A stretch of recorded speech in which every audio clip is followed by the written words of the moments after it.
शास्ति पाई अद्वैता परमानंदमय।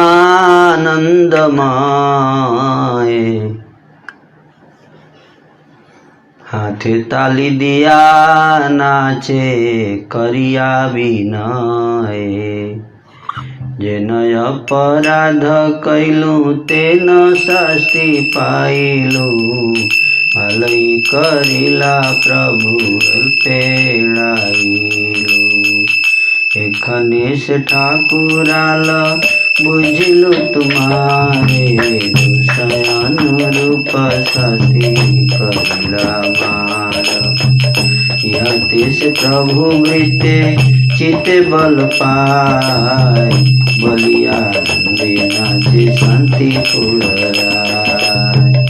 आनंदे अद्वैत नाचे सकल अंगाने। कुटी करिया गले प्रभुर चराने। कोथा गेल एबे मोर तुम्हार से सूती। कोथा गेल एबे तोर से सब ढंगाती। दुर्वासन हऊ मोई जारे कदर थीबे। जार अवशेषन सर्वांग लेपीबे। बेगु मुनि न हो मोई जार पद धूली। बक्षिय शिवर सहाई कुतुहारी। मोर नाम द्वैत तुम्हार सुधा दास। जन्मे जन्मे तुम्हार उचिष्ट मोर आशा। उचित प्रभावे नहीं गण तोर माया। करिला शास्ति देह पद छाया। दंड प्राप्त करके अद्वैत परम आनंदित हुए। कल दंड की चर्चा हुई थी, किस प्रकार से चैतन्य महाप्रभु ने श्रीमान अद्वैताचार्य गोसाई को दंड दिया। दंड प्राप्त करके अद्वैत परम आनंदित हुए। क्या हुए? किसी को दंड देने पर आनंदित हो जाता है? कौन है जिनको दंड दिया जाए और आनंदित हो जाएंगे?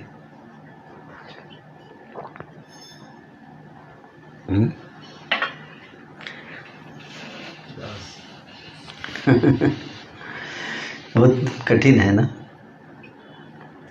किसी को अगर हम दंड दे तो क्या सोचता है, ये मेरा दुश्मन आदमी है कि नहीं? जनरली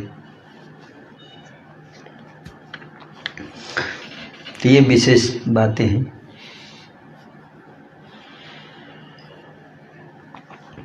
तो दंड प्राप्त करके अद्वैत परम आनंदित हुए। This is the difference.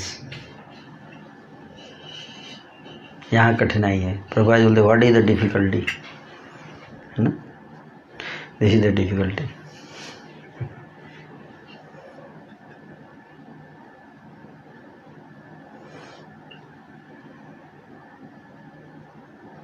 This is the difficulty. ऐसे तो है 2.5 अक्षर ही, लेकिन बहुत मुश्किल है। 2.5 अक्षर प्रेम का पढ़े सो पंडित होए। ये 2.5 अक्षर थोड़े ना है। 2.5 अक्षर नहीं है। बोलना आसान है, प्रेम करना बहुत कठिन।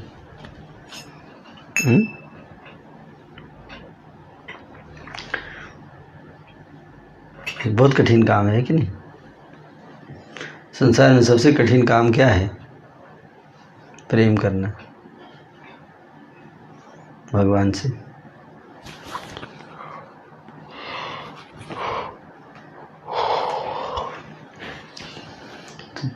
दंड जो है वो प्राप्त करने के बाद जब आनंद आने लगे तो समझ लीजिए कि हृदय में प्रेम प्रकट हो रहा है। विरचयामयि दंडम दीनबंधु दयामिवा। गतिरिह न भवतः काचिदन्या ममास्तु। रूप गोस्वामी जी प्रार्थना करें भगवान से कि हे प्रभु मेरे लिए कोई दंड बनाइए, दंड, कुछ पनिशमेंट डिजाइन कीजिए, डिजाइन सम पनिशमेंट। विरच है यार, मतलब डिजाइन, डिजाइन सम पनिशमेंट।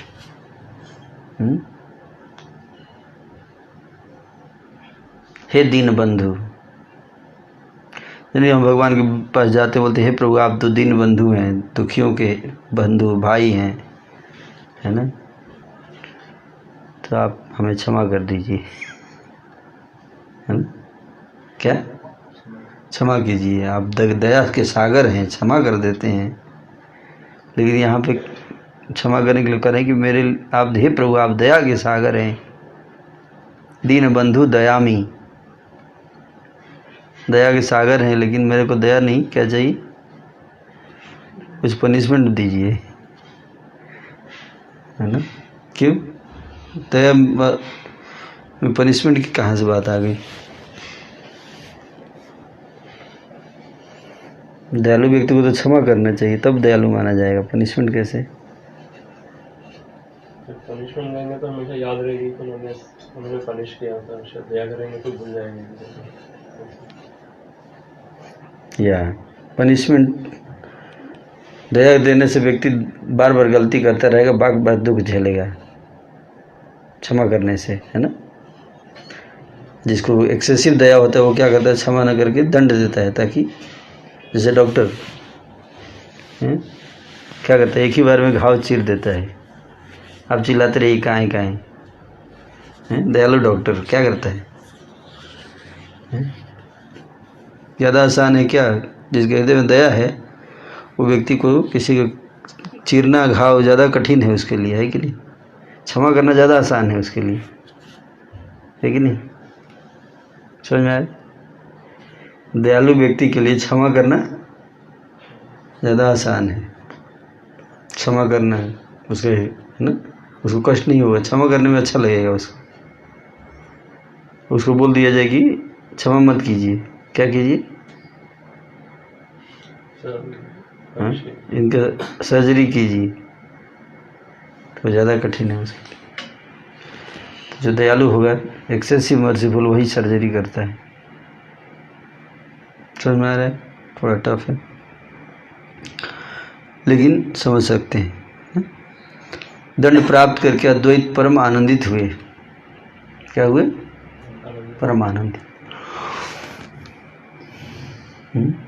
और हाथों से ताली बजा बजा कर विनीत भाव से नृत्य करने लगे। तो इस लेवल का सरेंडर भगवान के प्रति, फेथ, सरेंडर, रिलेशनशिप।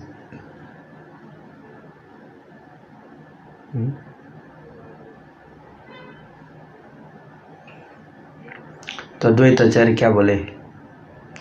बोल रहे हैं अपराध के अनुरूप ही मुझे दंड मिला है। अच्छा किया प्रभु जो आपने मुझे थोड़े में ही छुटकारा कर दिया,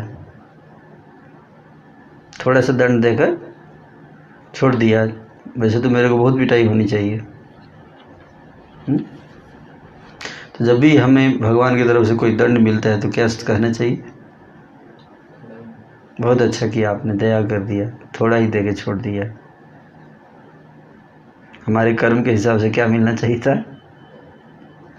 ज़्यादा मिलना चाहिए था, है ना, लेकिन थोड़ा सा देके छोड़ दिया आपने। जैसे किसी का अगर बहुत कर्म है, ऐसा कर्म किया है जैसे कि उसको 20 साल की सज़ा होनी चाहिए, लेकिन जज ने दया कर दिया, बोला नहीं चलो ठीक है 5 साल, तो इसका मतलब क्या है? ये भी दया है ना, ये भी दया। दया याचिका इसलिए दया याचिका फाइल करते हैं लोग, है ना, राष्ट्रपति के पास दया याचिका, थोड़ा कम कर दीजिए, पनिशमेंट कम करने के लिए दया याचिका, ख़त्म करने के लिए नहीं, है कि नहीं? तो कम करना भी ये बहुत बड़ी दया है कि नहीं? तो अद्वैत आचार्य सिखा रहे हैं कैसे हमारे ऊपर अगर कुछ भगवान हमें कुछ पनिशमेंट देते हैं तो क्या करना चाहिए? खुश होना चाहिए कि प्रभु ने कम देके मेरे को सुधार दिया, समझा दिया, बचा दिया। अच्छा किया प्रभु जो आपने मुझे थोड़े से ही में छुटकारा कर दिया। अब आपकी ठकुराई मेरी समझ में आ गई। आपने अपराध के अनुरूप मुझे दंड प्रदान किया है। हे प्रभु, इससे भृत्य के हृदय में बल मिलता है। इतना कहकर शांतिपुर राय अद्वैत खुशी से नृत्य करने लगे। अद्वैत सारे आंगन में आनंद सहित नृत्य कर रहे थे और भौहें नचा नचा कर प्रभु के चरणों निवेदन कर रहे थे, मेरे प्रति आपकी वह स्तुति अब कहाँ गई। बड़ा स्तुति करते थे, बड़ा सम्मान करते थे। अब करिए सम्मान,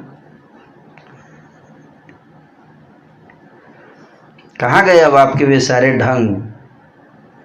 मैं दुर्वासा नहीं हूँ जिसकी आप तिरस्कार कर देंगे, जिनका अवशिष्ट अन्न का आप सारे शरीर में लेपन कर लेंगे।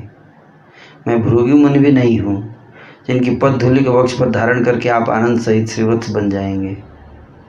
समझ में आ रहा है क्या? बताइए।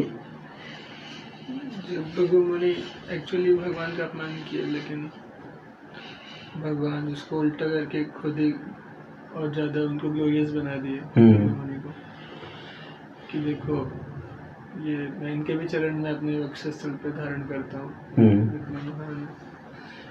ऑफ कोर्स ऑल्दो दुर्वासा मुनि भी अपराध किए थे, बट स्टिल कई जगहों पर मेंशन है कि दुर्वासा उनका गुरु के समान मानते, कई बार कृष्ण उनकी जिसको शरीर पर लगा के उनका मान और बढ़ा देते हैं।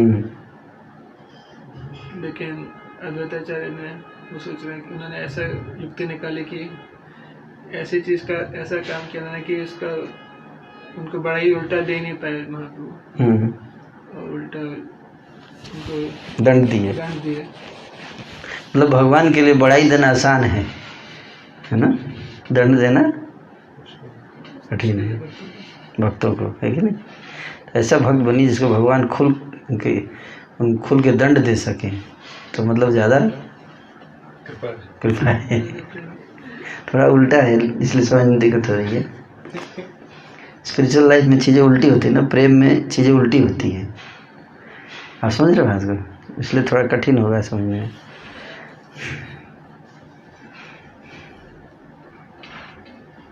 आप समझ बात को। जैसे मान लीजिए अर्जुन को परछाई में देख के मारना था मछली की आंख में, वैसे डायरेक्ट ही मछली की आंख में मारना इतना कठिन होता है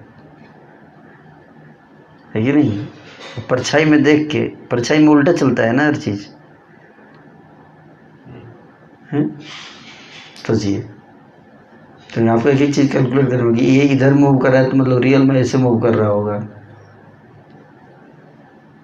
है कि नहीं। कैलकुलेशंस बहुत अभ्यास चाहिए, उस तरह से है। कहते कि मैं अद्वैत हूँ, मैं आपका शुद्ध दास हूँ, मैं जन्म जन्मांतर से आपकी जूठन पाने के लिए अभिलाषी हूँ। आपकी जूठन के प्रभाव से मुझे आपकी माया की भी परवाह नहीं है। मुझे आप सजा तो दे चुके हैं, अब कृपया चरणों की छाया प्रदान कीजिए।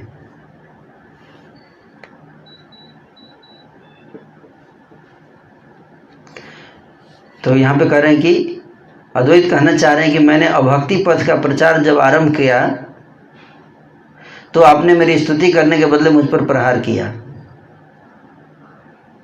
मैं आपसे कभी भी सेवा नहीं मांगता हूँ, परंतु आपकी ही सेवा करना चाहता हूँ। आप ढंगी बनकर का नित्य सेवक हूँ, आप मेरे नित्य प्रभु। अब बात दोबारा सम्मान नहीं दे सकते, एक बार पिट दिए तो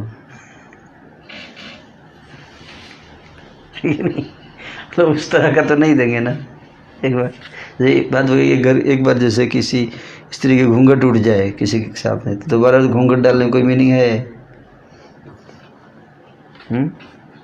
बताइए।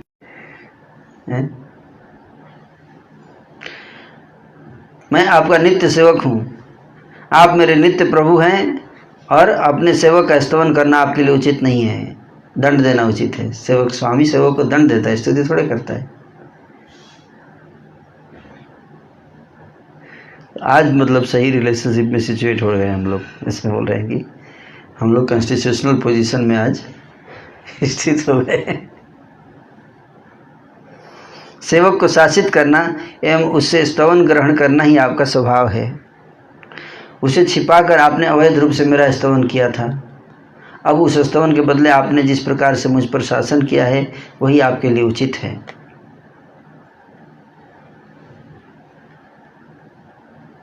इतना कहकर शांतिपुर नाथ अद्वैत आचार्य भक्तिपूर्वक प्रभु के चरण कमलों में माथा लगाकर पड़ गए।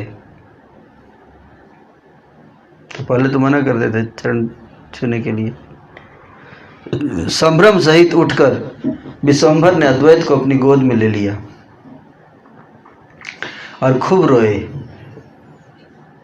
मार दिए ना। और देखे कि इसका भाव तो ऐसा है तो क्या हुआ, रोने लगे कि कैसा भाव है इसका, है मानो नदी बह रही हो। प्रभु हरिदास भूमि पर गिरकर रोने लगे। अद्वैत की गृहिणी रो रही थी। जितने भी दास थे वे सभी रो रहे थे। अद्वैत के पुत्र अच्युत आनंद भी क्रंदन कर रहे थे। इस प्रकार अद्वैत का भवन कृष्ण प्रेममय हो गया। अद्वैत पर प्रहार करने के बाद विश्वंभर बड़े लज्जित हुए। उन्होंने प्रसन्नतापूर्वक अद्वैत को वरदान प्रदान कर दिया। प्रभु ने कहा, आधे पल के लिए भी जो व्यक्ति तुम्हारा आश्रय ग्रहण करेगा, वह चाहे पशु हो, कीट हो, पक्षी हो, पतंगा हो, चाहे कोई भी हो, यदि मेरे प्रति उसने 100 अपराध भी किए हों तब भी मैं उस पर कृपा करूंगा।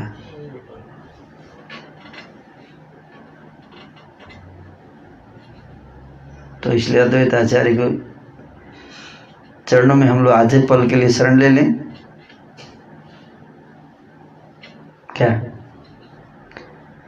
दया करो श्री आचार्य अद्वैत गोसाई, दया करो श्री आचार्य अद्वैत गोसाई, दया करो श्री आचार्य अद्वैत गोसाई, दया करो श्री आचार्य अद्वैत गोसाई। तव कृपा बले पाई चैतन्य निकाई,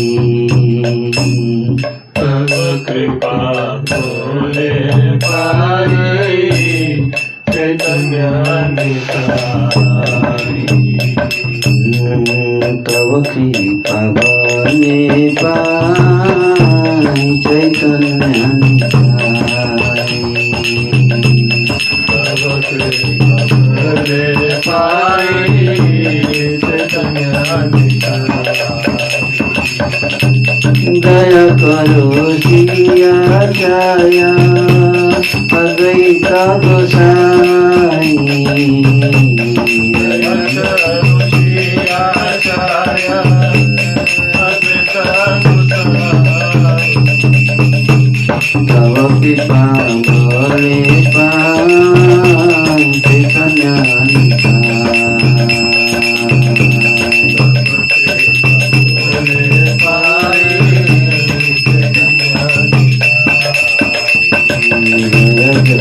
चैतन्य जय नित्यानंद, जय नित्यानंद जय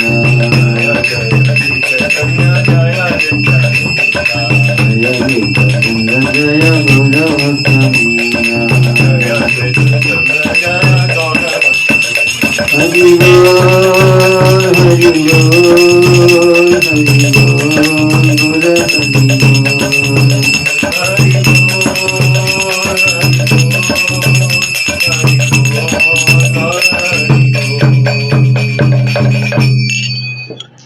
अद्वैताचार्य के चरण कमलों में आधे पल के लिए ग्रहण शरण लेना है। कितने पल के लिए? आधे पल के लिए भी। चैतन्य महाप्रभु बोले, अगर किसी ने ऐसा किया तो अगर 100 अपराध भी महाप्रभु के चरणों में कर किया है अगर, तो क्षमा कर देंगे। चौद्वैताचार्य प्रभु की जय। सोचिए, महाभाग अद्वैत ऐसा वरदान सुनकर क्रंदन करने लगे और चरण पकड़कर विनय पूर्वक बोले, हे प्रभु, आपने जो कुछ कहा वो हमें कभी मिथ्या नहीं है। हे महाशय, मेरी भी एक प्रतिज्ञा है, कृपया सुन लीजिए। बोले, आपने तो प्रतिज्ञा कर दिया, वचन दे दिया, मेरी सुनिए। यदि तोरे ना मानिया मोरे भक्ति करे, यदि तोरे ना मानिया मोरे भक्ति करे, सेई मोरा भक्ति तबे ताहारे संहारे, से मोर भक्ति तबे ताहारे संहारे।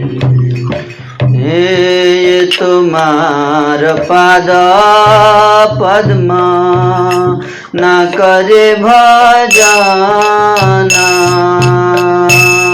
जे तुम्हार पाद पद्मा ना करे भजना, तोरे नभ मानिले कबू नहीं मोर जाना,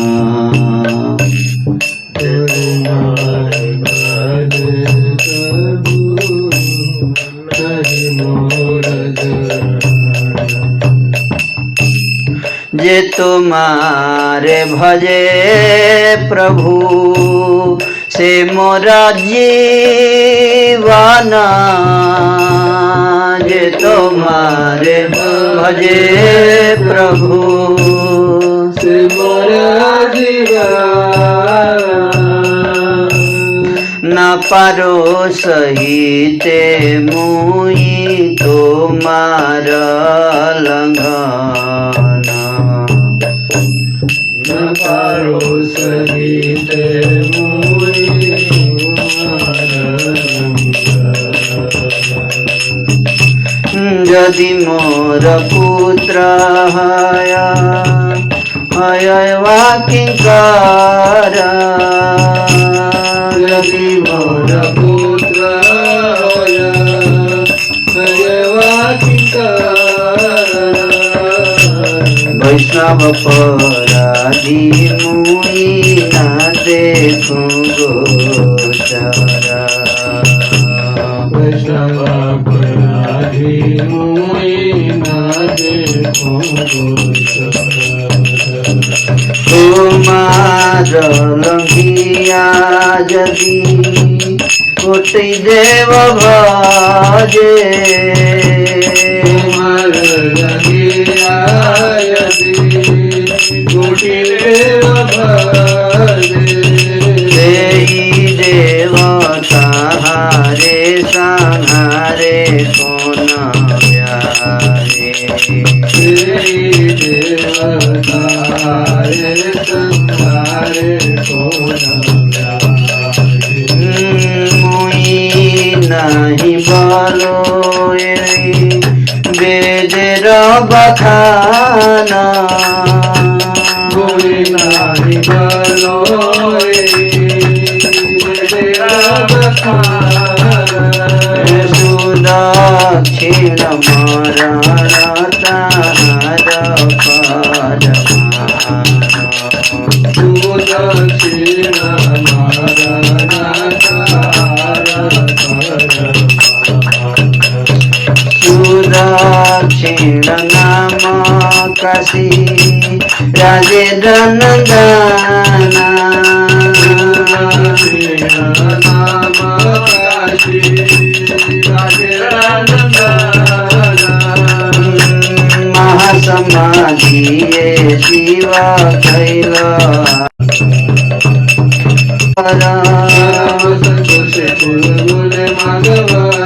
भाई बे अभिष्ट विचार यज्ञ कर अभिष्ट विचार यज्ञ विष्णु भक्त प्रति यदि करय अपमान विष्णु भक्त प्रति यदि करय अपमान तबे से जगे तोरा लाइब परान तबे से जगे तोरा लाइब परान जीवा कहिले न ब्याजे जहिहा न बूझे कहिले न ब्याजे जहिहा न बूझे जीवा ज्ञा अभिचार यज्ञ गिया भरे जीवा ज्ञाय विचार यज्ञ गिया यज्ञ हैते उठे का महाभयंकर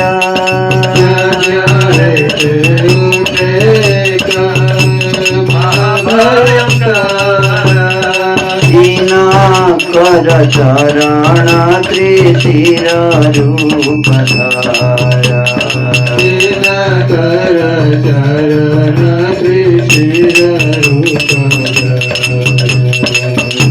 काल जंग परमण बले बदमाग जंग परमण बले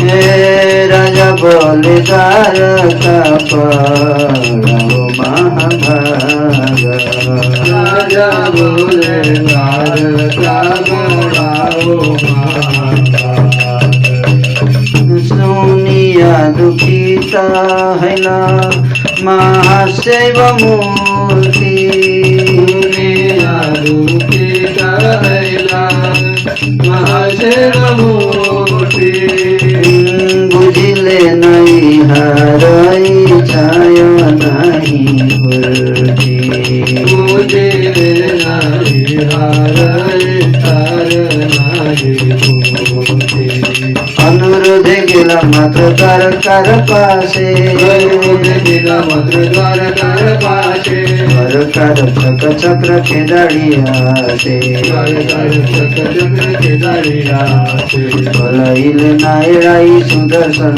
स्थाने भलाइले नायराई सुदर्शन स्थाने महाशैव पड़ी बले चक्रेर चराने महाशैव पड़ी बले चक्रेर चराने हे जर पलाइते नहीं परिला दुर्वासा पलाइते नहीं परिला दुर्वासा नारिल रखिते अज भव दिगवासा नारिल रखिते अज भव नमः वैष्णव तेजे सनमोहि वैष्णव तेजे सनमोहि कोठा पलाइब प्रभु जे करी सदोहि कोठा पलाइब प्रभु जे करी सदोहि जय जय जय प्रभु जय जय प्रभु मोर सुदर्शन नाम जय प्रभु मोर सुदर्शन नाम द्वितीय शंकर तेज जय कृष्ण धाम द्वितीय शंकर तेज जय कृष्ण हरि बोल हरि बोल हरि बोल हरि बोल हरि बोल हरि बोल साई गुर हरि बोल हरि बोल हरि बोल हरि बोल हरि बोल हरि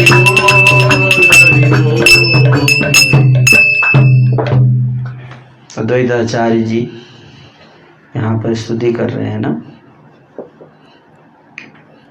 कहते कि महाभाग अद्वैत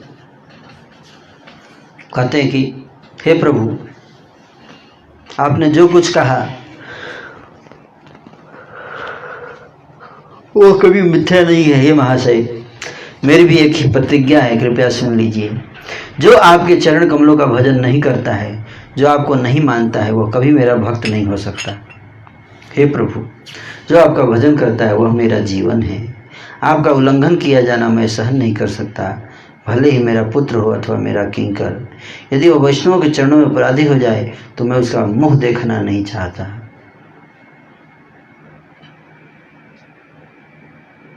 है ना, चाहे अपना पुत्र क्यों ना हो। वैष्णव अपराध देखिए कितना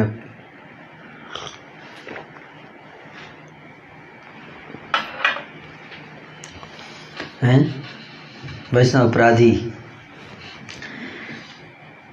कितना सीरियस पॉइंट है। बार बार घूम फिर के वहीं चर्चा चल रही है, हैं? समझ रहे हैं श्रवण गर्भ।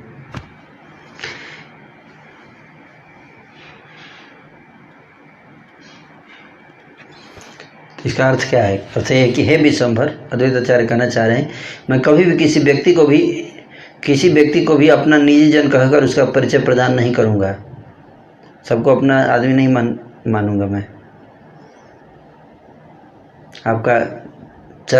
आपकी चरण सेवा में जिनका सभी प्रकार से प्रीतिभाव नहीं है, मैं उन अधस्तन पुत्रों एवं शिष्यों का सभी प्रकार से परित्याग करने के लिए प्रस्तुत हूँ।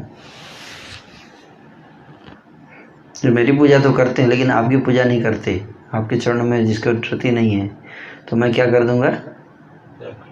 उन सब का परित्याग कर दूंगा। श्री अद्वैत वंश में एवं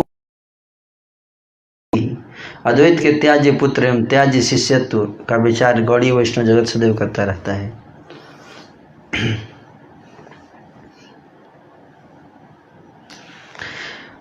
कह रहे हैं कि आपका उल्लंघन करके यदि कोई करोड़ों देवताओं का भजन करता है तो वे देवता ही छल पूर्वक उसका संहार कर देते हैं। यह मैं नहीं कहता, यह वेद का कथन है। सुदक्षिण की मृत्यु इसका प्रमाण है। सुदक्षिण है ना, कि अगर कोई व्यक्ति श्री चैतन्य महाप्रभु का भजन नहीं करता है और केवल देवताओं का भजन करता है, और चैतन्य महाप्रभु के प्रति क्या करता है? अपराध करता है ना, तो क्या होगा? उसका क्या हश्र होगा? वे देवता ही जिसकी पूजा कर रहा था वही उसका संहार कर देंगे छलपूर्वक। महाप्रभु नहीं, कौन करेगा? वही देवता कर देंगे, है ना। और सुदक्षिण की मृत्यु इसका प्रमाण है। सुदक्षिण की मृत्यु वाली लीला आपको थोड़ा बताएंगे, है ना। सुदक्षिण नाम के काशी राज के पुत्र ने, काशी राज जो थे, काशी नरेश, उनके एक पुत्र थे जिनका नाम था, क्या था? सुदक्षिण। तो उन्होंने महासमाधि लेकर शिव जी की आराधना की थी। किसकी आराधना? शिव जी की आराधना की।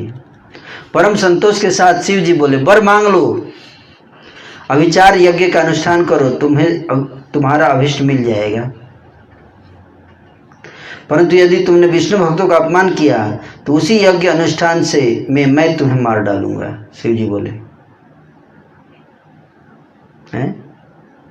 बोले ये यज्ञ करो, तुम्हारा जो भी इच्छा है मिल जाएगा, लेकिन तुमने अगर विष्णु भक्तों का अपमान किया तो मैं ही तुम्हें मार डालूंगा।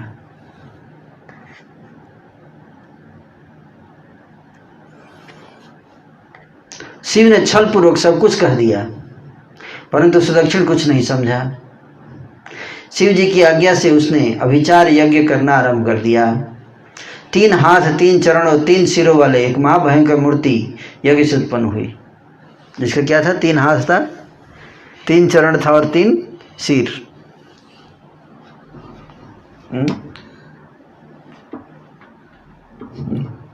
कैसा दिखता होगा सोचिए।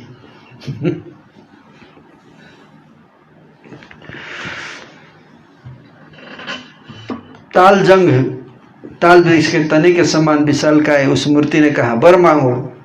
राजा बोला, हे महाभाग, द्वारका को जला दो। सुदक्षिण ने वर मांगा। क्या वर मांगा? कि द्वारका को जला दो। सोचिए। स्तवन सुनकर प्रसन्न हुए सुदर्शन ने कहा, जाओ जाकर राजपुत्र को जला डालो।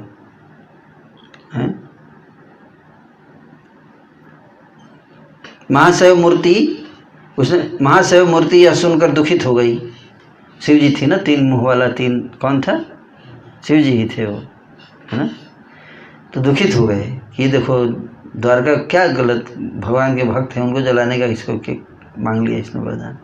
बहुत दुखित हुई और उन्हें यह भी पता लग गया कि सुदक्षिण की इच्छा कि इस इच्छा का पूरा होना संभव नहीं है।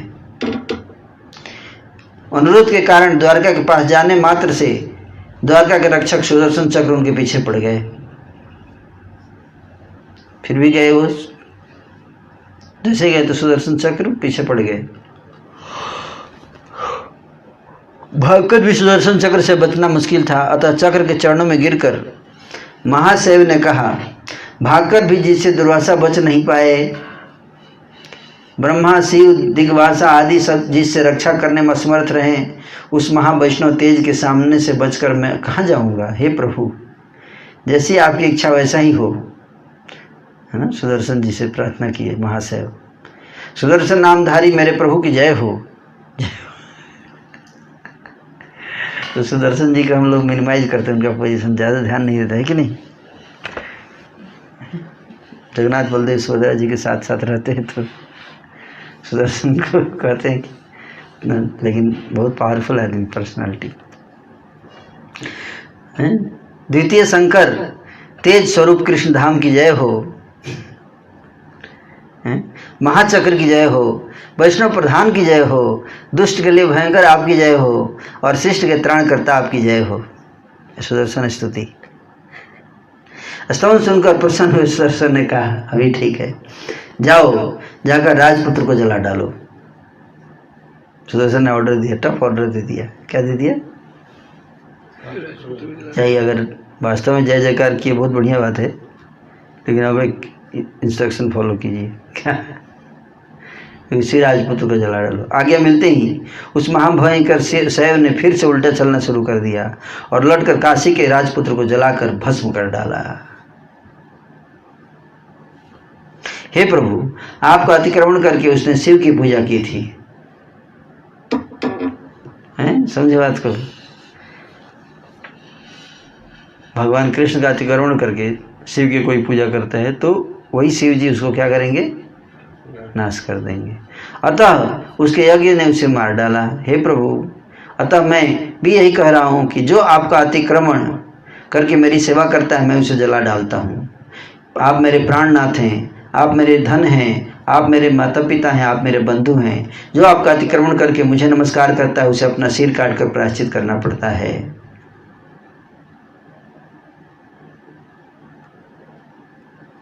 राजा सद्रजीत ने साक्षात सूर्यदेव के दर्शन किए। ये दूसरा एग्जाम्पल, एक तो सुदक्षिण का हो गया, दूसरा एग्जाम्पल राजा सत्रजीत का।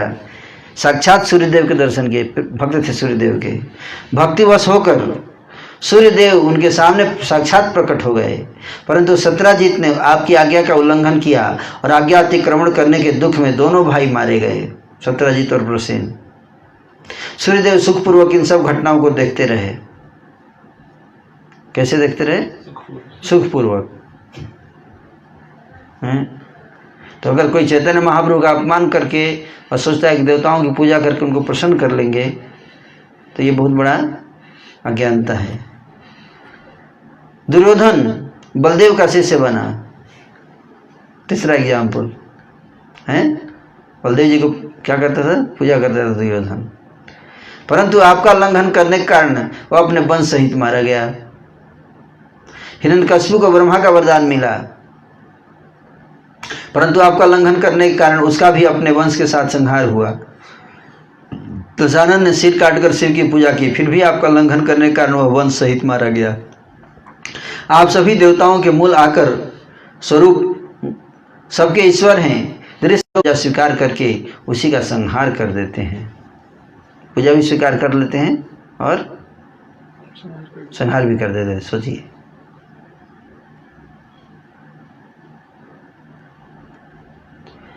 आपका लंघन करके जो शिव आदि देवताओं का भजन करता है वह मानो वृक्ष के मूल को काटकर पल्लवों का पूजन कर रहा है।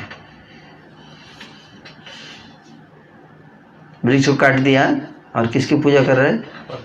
पल्लवों की पूजा कर रहा है, पत्तों की पूजा कर रहा है, वृक्ष को काट चुका है।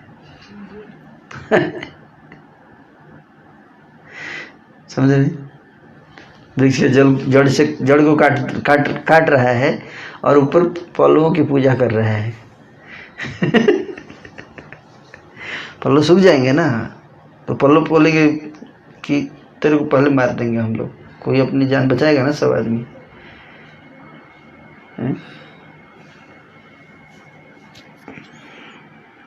कितना बढ़िया एग्जाम्पल दिया है ना।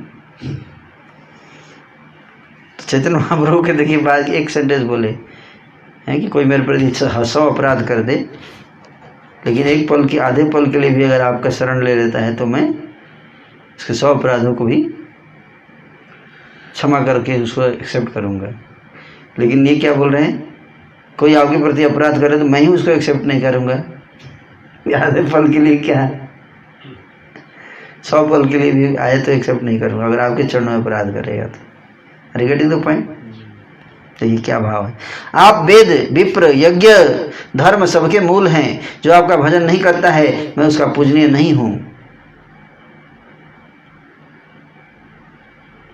महातत्व के बारे में अद्वैत प्रभु के वचनों को सुनकर हुंकार पूर्वक श्री सच्चिदानंद ने कहा, मेरा यह सत्य वचन सभी ध्यान देकर सुनिए, मेरा यह सत्य वचन सभी ध्यान देकर सुनिए। जो मेरे सेवकों का लंघन करके मेरा पूजन करता है वह अधम व्यक्ति मुझे खंड खंड कर रहा है। उसकी पूजा से मेरा सारा शरीर जलता है।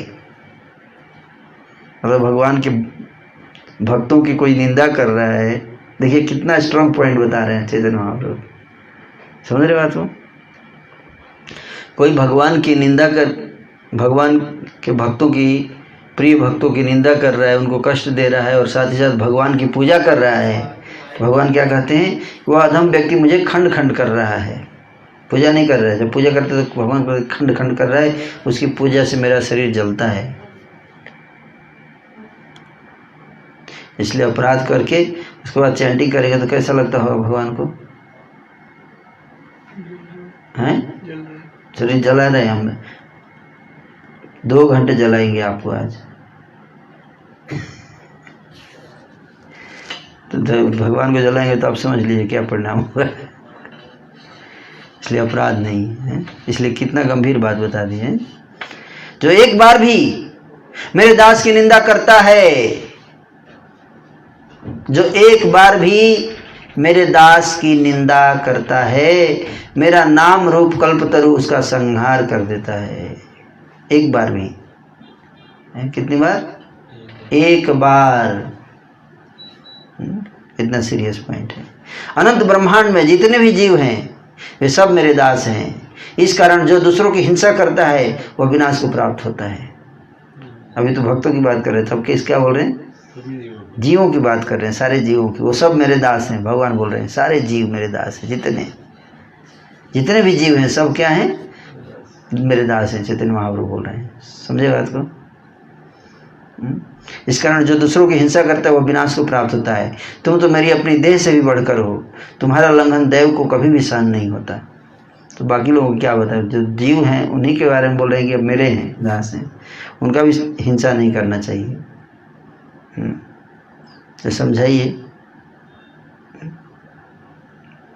कोई सन्यासी भी यदि अनिंदक की निंदा करता है, मतलब जिसकी निंदा नहीं होनी चाहिए उसकी निंदा करता है, तो उसका आधा पतन हो जाता है और सभी धर्म उसे त्याग देते हैं। सन्यासी भी अगर निंदा करे तो, है ना? गौरधाम गौरांग महाप्रभु बाहुओं को दोनों हाथों को ऊपर उठाकर जगत से कहते हैं, अनिंदक होकर सभी कृष्ण नाम बोलो। अनिंदक होकर जो एक बार कृष्ण नाम बोलता है, मैं सचमुच उसका अनायास ही उद्धार कर देता हूँ। सचमुच बोल रहे हैं, मैं सचमुच करूँगा उद्धार। लेकिन क्या बन के? अनिंदक बन के। अनिंदा कहाई जे सकृत कृष्ण बोले, अनिंदा कहाई जे सकृत कृष्ण बोले, सत्य सत्य मुई तारे उधारी बहेले, सत्य सत्य मुई तारे उधारी बहेले। सुनिए, अनिंद केवल एक चीज से बार बार वार्निंग दिया जा रहा है कि निंदा नहीं है, निंदा नहीं करना है, बाकी सब सहज आ सकता है। महाप्रभु ने जब ये वचन कहे तब सभी भक्त जय ध्वनि करने लगे और अद्वैत प्रभु के दोनों चरणों को पकड़कर रोने लगे तथा प्रभु भी अद्वैत को गोद में लेकर क्रंदन करने लगे। अद्वैत के प्रेम में सारी धरती प्लावित हो रही है। इस प्रकार अद्वैत की कथा महा अचिंत्य है। अद्वैत के वाक्य को समझने की शक्ति भला किसमें है?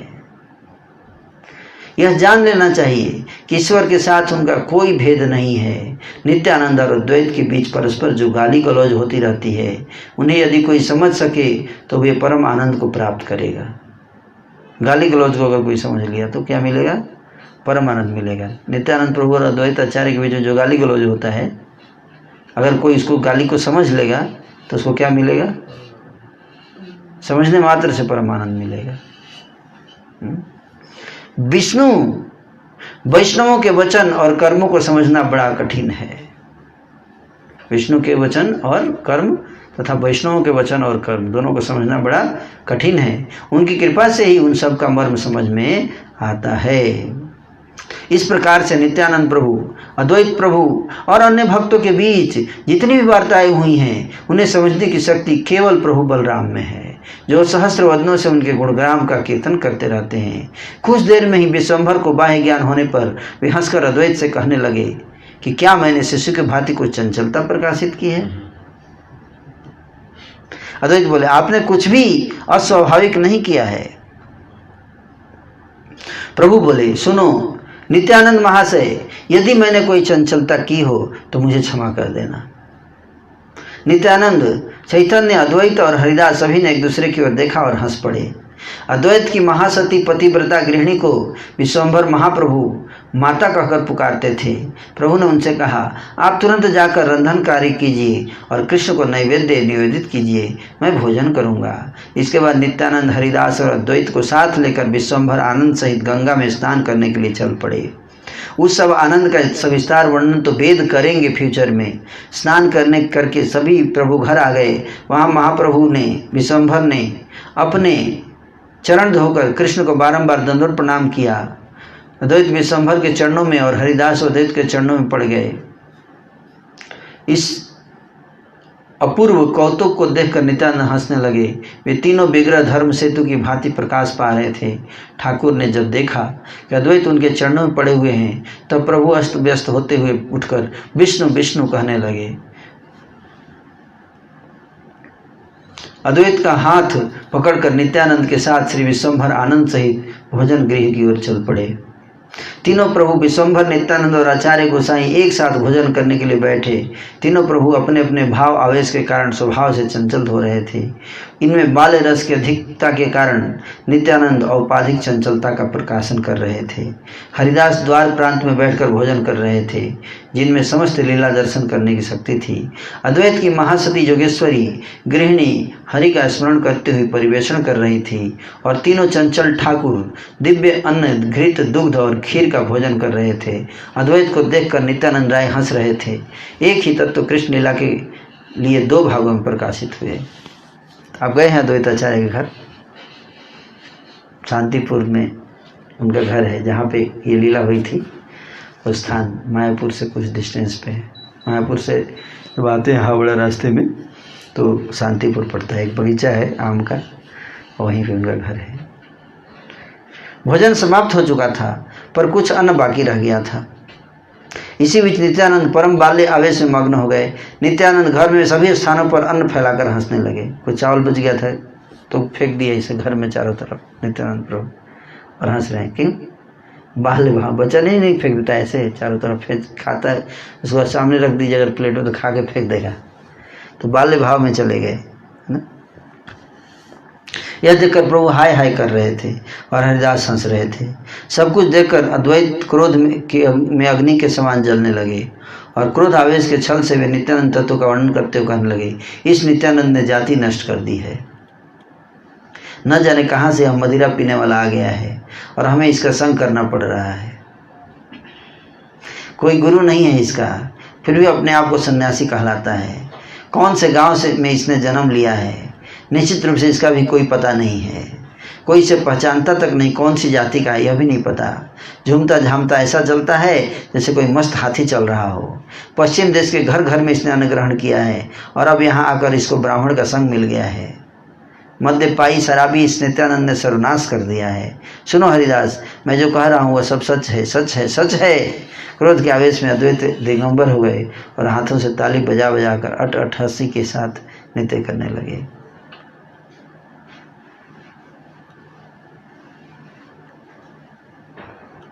श्री गौरांग राय अद्वैत के चरित्र को देखकर हंसने लगे। नित्यानंद प्रभु भी हंसकर उन्हें 2 उंगलियां दिखाने लगे। एक क्षण में अद्वैत का क्रोध आवेश शुद्ध हास्य में था। उसे देखकर क्या बूढ़े और क्या बच्चे सभी विशेष रूप से हंसने लगे। एक क्षण ये दोनों अद्वैत और नित्यानंद गौर सुंदर की 2 भुजा स्वरूप हैं। किसी भी क्षण दोनों के बीच प्रीति के अलावा प्रीति का भाव नहीं रहता है। फिर भी दोनों में जो कलह दिखाई देता है वह कृष्ण की लीला मात्र है। विष्णु वैष्णवों का खेल प्राय बालकों के खेल जैसा होता है। क्या बोल रहे हैं? विष्णु और वैष्णव का खेल कैसा होता है? बालकों के खेल जैसा होता है, जैसे बच्चे खेलते हैं वैसे। बहुत विशेष बात बोलती है। इसलिए लोग सोचते हैं मैच्योर बिहेवियर अगर नहीं दिखता है तो ये क्या वैष्णव है, ये ऐसे सोचने लगेंगे लॉजिकली तो दिक्कत हो जाएगी। बच्चों के खेल जैसा। इस प्रकार अद्वैत के मंदिर में महाप्रभु स्व अनुभव आनंद में कृष्ण कीर्तन सहित विहार करते रहते हैं। इसे समझने की शक्ति केवल प्रभु बलराम में ही है। दूसरा कोई इन सब गुण समूहों को नहीं जानता। बलराम की कृपा से सरस्वती उन गुणों को जानती हैं। वे भगवती देवी ही सब की जिह्वा पर विराजमान होकर उन गुणों का कीर्तन करती रहती हैं। इन सब कथाओं के अनुक्रम में मैं नहीं जानता हूँ, जैसे तैसे भी हो, मैं तो केवल कृष्ण के महिमा का कीर्तन कर रहा हूँ। जो चैतन्य के प्रिय हैं उनके चरणों में मेरा नमस्कार है। यदि इसमें कोई अपराध हो गया हो तो वे मुझे क्षमा करेंगे। अद्वैत के घर में कुछ दिन रहकर प्रभु तीनों को साथ लेकर नवद्वीप में आ गए। नित्यानंद, अद्वैत और हरिदास इन तीनों के साथ प्रभु अपने घर आ पहुँचे। सब वैष्णवों ने जब सुना कि ठाकुर आ गए तब वे सभी बड़े ही आनंद के साथ दौड़ते हुए वहाँ चले आए। प्रभु के मुख चंद्र को देखकर सभी का दुख दूर हो गया और सभी प्रभु के चरण पकड़कर क्रंदन करने लगे। गौरचंद्र महाप्रभु जीवन स्वरूप हैं। प्रभु ने सभी को प्रेम आलिंगन प्रदान किया। ये सब प्रभु के अपने विग्रह के समान थे। ये सभी उदार और भागवतों में श्रेष्ठ थे, जिनकी भक्ति के कारण महाप्रभु चैतन्य का अवतार हुआ। उन अद्वैत प्रभु को सभी ने नमस्कार किया। सभी वैष्णव आनंद में मत्त हो गए और सभी मिलकर प्रभु के साथ कृष्ण कोलाहल करने लगे। पुत्र को देखकर आई आनंद में विह्वल हो रही थी। वे वधू को साथ लेकर घर में गोविंद कीर्तन रूपी मांगलिक अनुष्ठान में लग गई। इस चैतन्य लीला का वर्णन करने की शक्ति केवल उन सहस्त्र वदन में है जो जन्म जन्म में मेरे प्रभु और मेरे जीवन स्वरूप हैं। द्विज, विप्र, ब्राह्मण इत्यादि शब्दों में जिस प्रकार केवल नाम मात्र का भेद वर्तमान है, उसी प्रकार का भेद नित्यानंद और बलदेव के बीच वर्तमान है। अद्वैत के घर में प्रभु ने जितनी भी लीलाएं की, उन सब के बारे में जो सुनते हैं उन्हें प्रेम भक्ति मिल जाती है। श्री कृष्ण चैतन्य तथा श्री नित्यानंद चांद जिनके जीवन हैं, वे वृंदावन दास उनके जुगल श्री चरणों में उनकी महिमा का गान कर रहे हैं। श्री कृष्ण चैतन्य नित्यानंद चांद जान। श्री कृष्ण चैतन्य नित्यानंद चांद जान। वृंदावन दास तछुपद जुगे गान। वृंदावन दास तछुपद जुगे गान।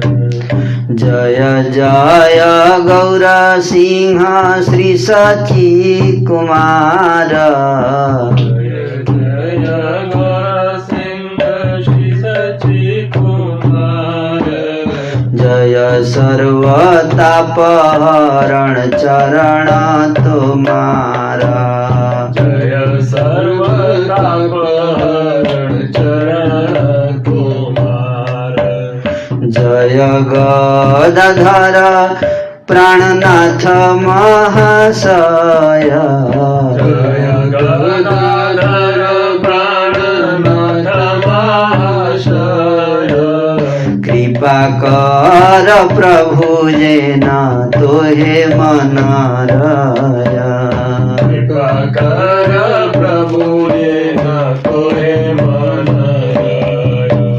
तो 20वां अध्याय समाप्त हो गया और 20वां अध्याय शुरू हो गया अभी, है ना। 20वां अध्याय इसमें नित्यानंद महाप्रभु द्वारा मुरारी गुप्त को सपने में नित्यानंद तत्व की जानकारी दी जाएगी। सपने में आके मुरारी गुप्ता को बताएंगे नित्यानंद प्रभु का तत्व, निर्विशेषवाद का खंडन, मुरारी के द्वारा अपने घर में महाप्रभु को भोग प्रदान करना, इससे महाप्रभु को अजीर्ण होना एवं मुरारी का जल पीने से बीमारी से मुक्ति, श्रीवास के घर में महाप्रभु के द्वारा चतुर्भुज मूर्ति धारण करना, मुरारी द्वारा गरुड़ भाव को अपनाना एवं महाप्रभु द्वारा मुरारी के कंधों पर आरोहण, देह को त्याग देने के लिए मुरारी का संकल्प एवं प्रभु के द्वारा उन्हें ऐसा करने से रोकना, ग्रंथकार के द्वारा निंदक सन्यासी के साथ वंचक की तुलना इत्यादि विषय वर्णित हुए हैं। तो मेनली ये चैप्टर मुरारी गुप्ता की महिमा का वर्णन करेगा, है ना। मुरारी गुप्ता जी की पहले भी चर्चा हुआ है, इस पर और थोड़ा विस्तार से किया जाएगा। तो अभी थोड़ा आपको ब्रेक मिलेगा, एक एडवर्टाइजमेंट ब्रेक। आप जानते हैं ना एडवर्टाइजमेंट क्या है, कलयुग का एडवर्टाइजमेंट क्या है। हरेर नाम हरेर नामैव केवलम कलौ नास्तेव गतिरन्यथा। तो आपको सर्वमंगल गौर प्रभु एडवर्टाइजमेंट सुनाएंगे, हरि कृष्ण महामंत्र कीर्तन।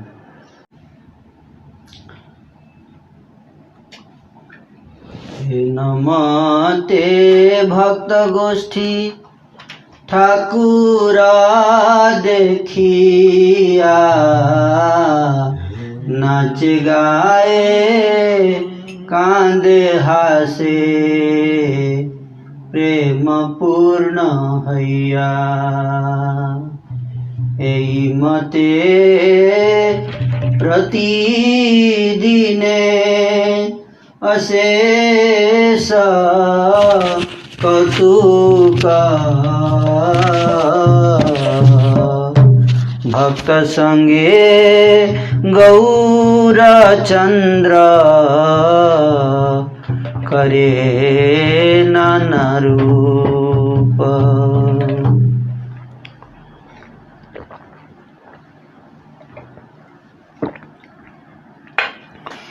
एक दिन महाप्रभु नित्यानंद संगे श्रीनिवास गृहे बसी आछे नाना रंगे। आइला मुरारी गुप्त हे नई समय, प्रभुर चरणे दंड प्रणाम हय। शेषे नित्यानंदेर करिया प्रणाम, सम्मुखे रहिला गुप्त महाज्योतिर्धाम। इस प्रकार से श्री चैतन्य महाप्रभु भक्तों के साथ श्रीवास ठाकुर के आंगन में प्रतिदिन कीर्तन करते, नाचते, गाते, रोते, हंसते प्रेम में, और प्रतिदिन इस प्रकार से लीला चलती थी। तो एक दिन की लीला, विशेष लीला सुनिए। श्री चैतन्य महाप्रभु नित्यानंद प्रभु दोनों साथ में बैठे थे, विश्वम्भर और नित्यानंद दोनों। संन्यास से पहले विश्वम्भर ही ज़्यादातर जगह बोल रहे हैं, गौरांग, विश्वम्भर, चैतन्य महाप्रभु कम। तो विश्वम्भर प्रभु ठाकुर विश्वम्भर और नित्यानंद ठाकुर दोनों बैठे हुए थे। उसी श्रीवास ठाकुर के घर की लीला है ये, है ना। तो उसी समय वहाँ पर श्री मुरारी गुप्त जी आ गए और मुरारी गुप्त जी ने श्री चैतन्य महाप्रभु को प्रणाम किया, ठाकुर विश्वम्भर को, और उसके बाद श्री नित्यानंद प्रभु को प्रणाम किया, तो कि सामने ही बैठे हुए थे।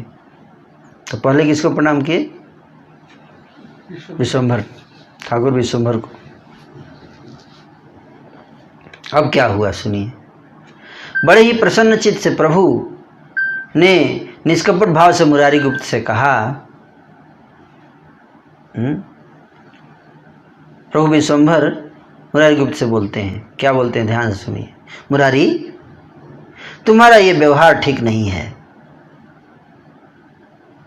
तुमने क्रम भंग पूर्वक नमस्कार किया है।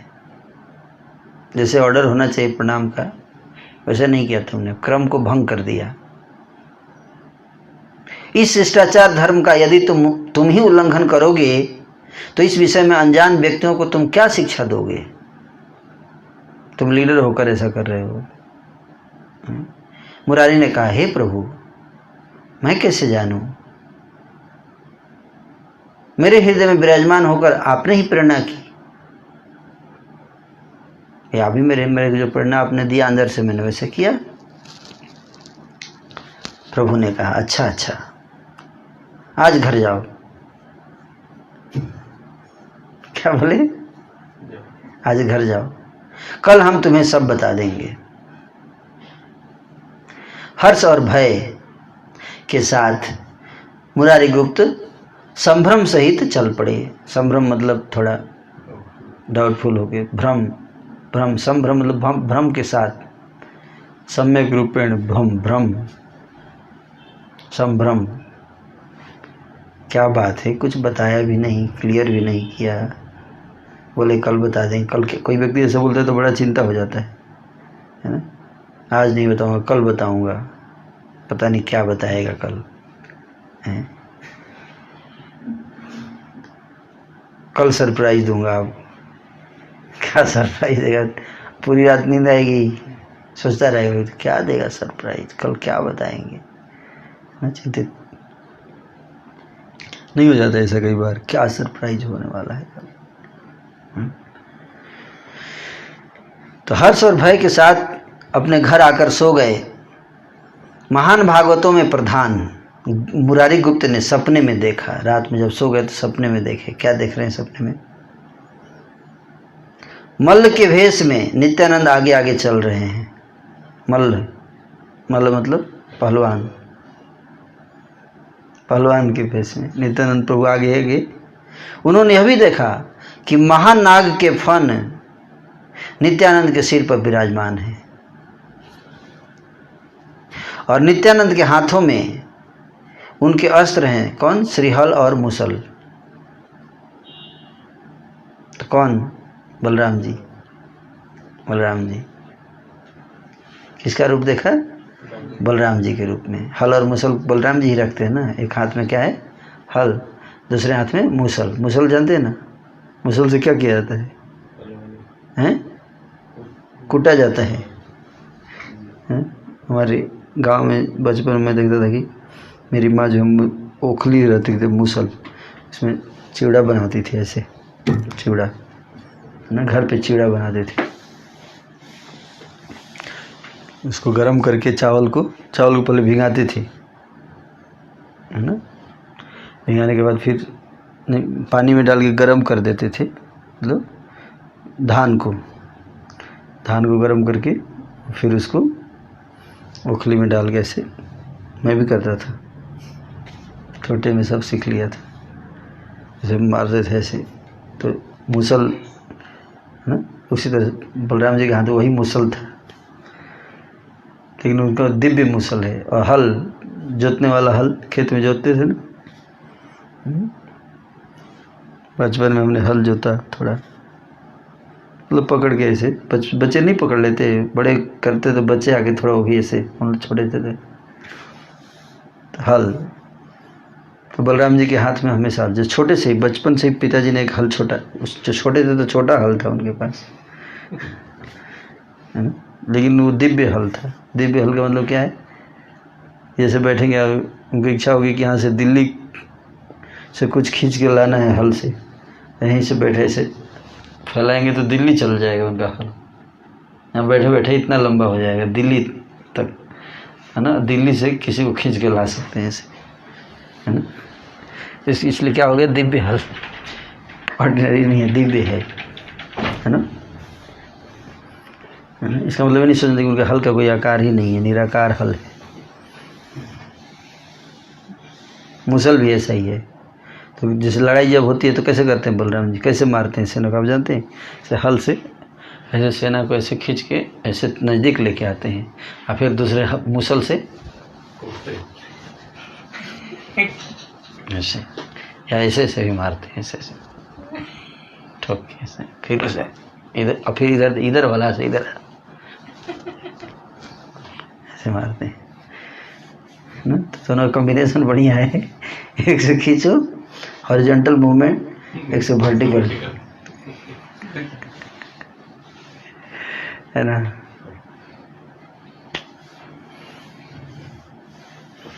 तो वही बोले, सपने में देखे कि मुरारी गुप्त जी सपने में देख रहे हैं बलराम जी को, है ना। नित्यानंद प्रभु हलधर की भांति दिखाई पड़ रहे हैं और उनके सिर पर पंखा धारण करके विश्वंभर उनके पीछे पीछे चल रहे हैं। चैतन्य महाप्रभु पंखा धारण किए हुए हैं।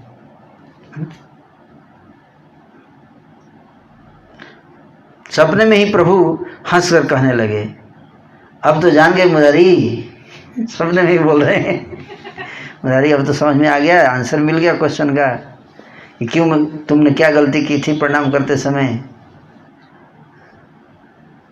हैं?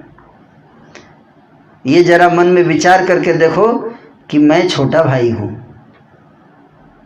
क्या बोले, बलराम जी बड़े भाई है ना मेरे, दाऊ जी, तो पहले बड़े भाई को प्रणाम करना है, फिर छोटे भाई को करना है। तुमने क्या कर दिया, पहले मुझे कर दिया छोटे भाई को, फिर बड़े भाई को।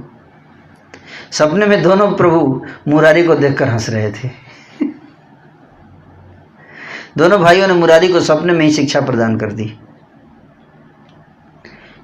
चेतना जब लौट आने पर मुरारी गुप्त रोने लगे और नित्यानंद नित्यानंद नित्यानंद नित्यानंद नित्यानंद नित्यानंद कहकर बार बार सांस छोड़ने लगे। मुरारी गुप्त की गृहिणी एक महासती पतिव्रता नारी थी। वो भी चकित होकर कृष्ण कृष्ण कृष्ण कहने लगी। नित्यानंद बड़े भाई हैं यह जानकर मुरारी आनंद सहित प्रभु के पास चल दिए। अपने दाहिनी ओर प्रसन्न बदन नित्यानंद को साथ लेकर कमल लोचन महाप्रभु बैठे हुए थे। जब गए मिलने तो महाप्रभु बैठे हुए थे, दाएं साइड में नित्यानंद प्रभु, बाएं साइड में चैतन्य महाप्रभु। विग्रह में ऐसे ही होता है ना, बाएं में चैतन्य महाप्रभु, दाएं में नित्यानंद प्रभु, यही होता है ना विग्रह भगवान के। तो नित्यानंद प्रभु हमेशा कौन से राइट साइड में बैठते हैं चैतन्य महाप्रभु के, राइट राइट। मेरे पोजीशन में चैतन्य महाप्रभु तो इधर राइट, मेरे राइट साइड में इधर चैतन्य महाप्रभु का राइट आर्म की तरफ नित्यानंद प्रभु का पोजीशन है ना। तो जब पहुंचे तो दोनों बैठे थे, है ना। मुरारी ने इस बार पहले नित्यानंद के चरणों में नमस्कार किया। बाद में उन्होंने विश्वंभर के चरणों की वंदना की। हंसकर विश्वंभर ने पूछा, ऐसा क्यों मुरारी? मुरारी ने कहा, प्रभु आपने जैसा करवाया वैसा मैंने किया। कल आपने जैसे करवाया था कर दिया, आज आपने जैसे करवाया वैसे किया। पवन के कारण जैसे सूखे तृण एक स्थान से दूसरे स्थान की ओर चले जाते हैं, उसी प्रकार आपकी शक्ति के बल से जीवों के सभी धर्म नियंत्रित होते हैं।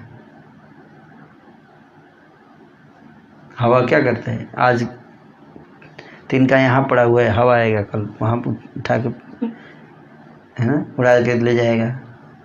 उसी तरह से भगवान है ना, जो जिस तरह से प्रेरणा देते वैसे धर्म बदल जाता है ना।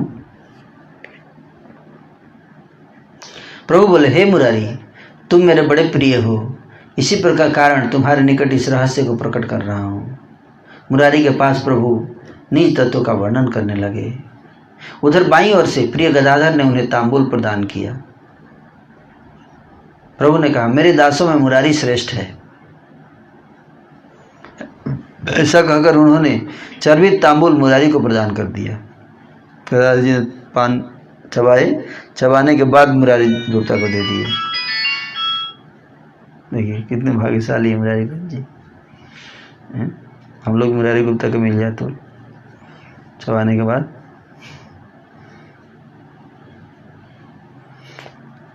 मुरारी ने हाथ जोड़कर संभ्रम सहित उसे ग्रहण किया और खाकर महा आनंद में मत हो गए। क्या खाया मुरारी गुप्ता? पान। लेकिन हम लोगों को नहीं खाना है। प्रभु बोले, मुरारी तुरंत हाथ धो डालो। क्या बोले? हाथ धो लो। अब यह सुनकर मुरारी ने अपने हाथ को अपने सिर पर रख लिया। बोला, हो गया, धो लिया। सिर पर रगड़ने लगे। हाथ धोने क्या मतलब क्या है? हाथ क्यों धोना है? ये भगवान के जूठा प्रसाद, उससे हाथ गंदा थोड़े होगा, ये बताना चाह रहे हैं। देखिए महाप्रभु कैसे कैसे परीक्षा लेते हैं।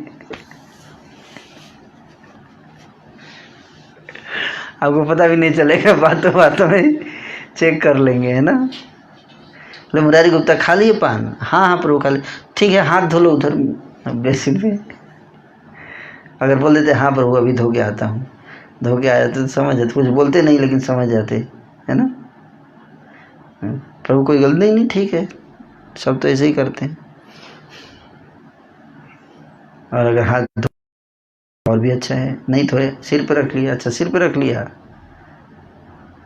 ये भी ठीक है। आपने भी किया था परसों से। क्या? शुक्लांबर पंडित का नाम तो नहीं सुना ना?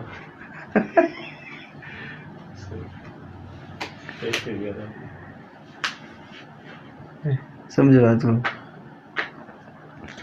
यह सुनकर मुरारी ने अपने हाथ को अपने सिर पर रख लिया, हैं, सिर पर रख लिए।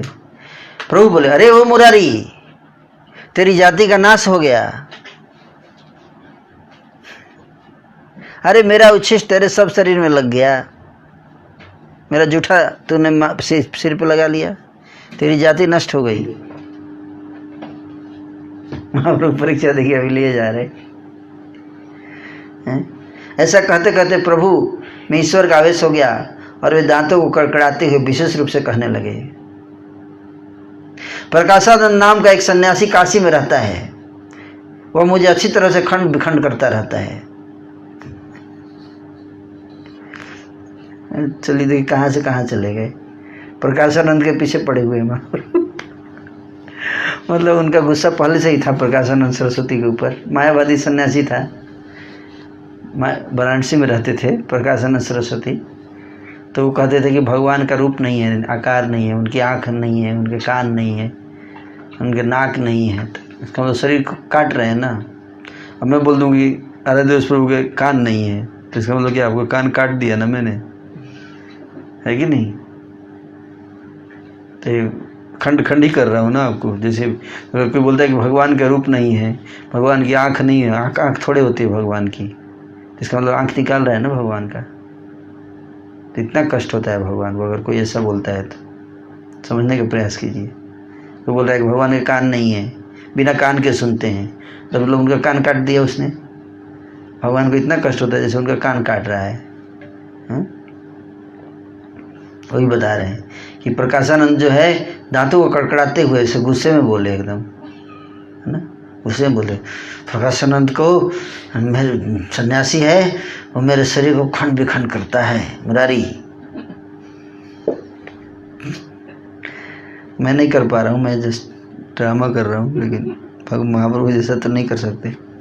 वेदांत पढ़ाया है, वेदांत पढ़ाता है, बोल रहे वेदांत पढ़ाता है, परंतु मेरे विग्रह को नहीं मानता है, आर्य समाज की तरह। हैं?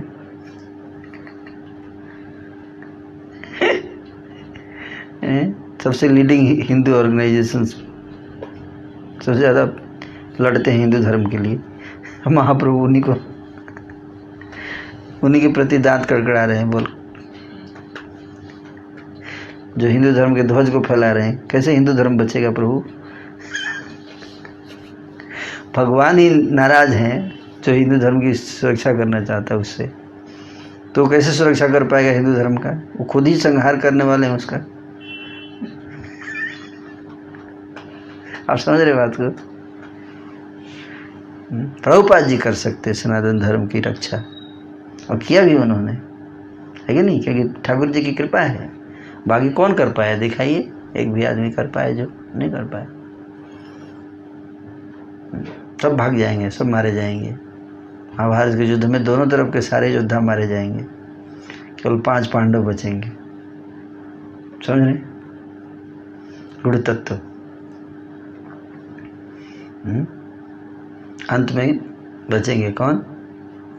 5 पांडव, जो जिनकी महाप्रभु के चरणों में रथी है। इसलिए कह रहे वेदांत पढ़ाता है। वेदांत पढ़ाने से क्या है? सनातनी हो गया? नहीं, गलतफहमी है। वेदांत पढ़ाता है लेकिन भगवान की मूर्ति की निंदा करता है, मूर्ति पूजा की निंदा करता है, विग्रह को नहीं मानता है, भगवान के रूप को नहीं मानता, बोलता भगवान निराकार हैं।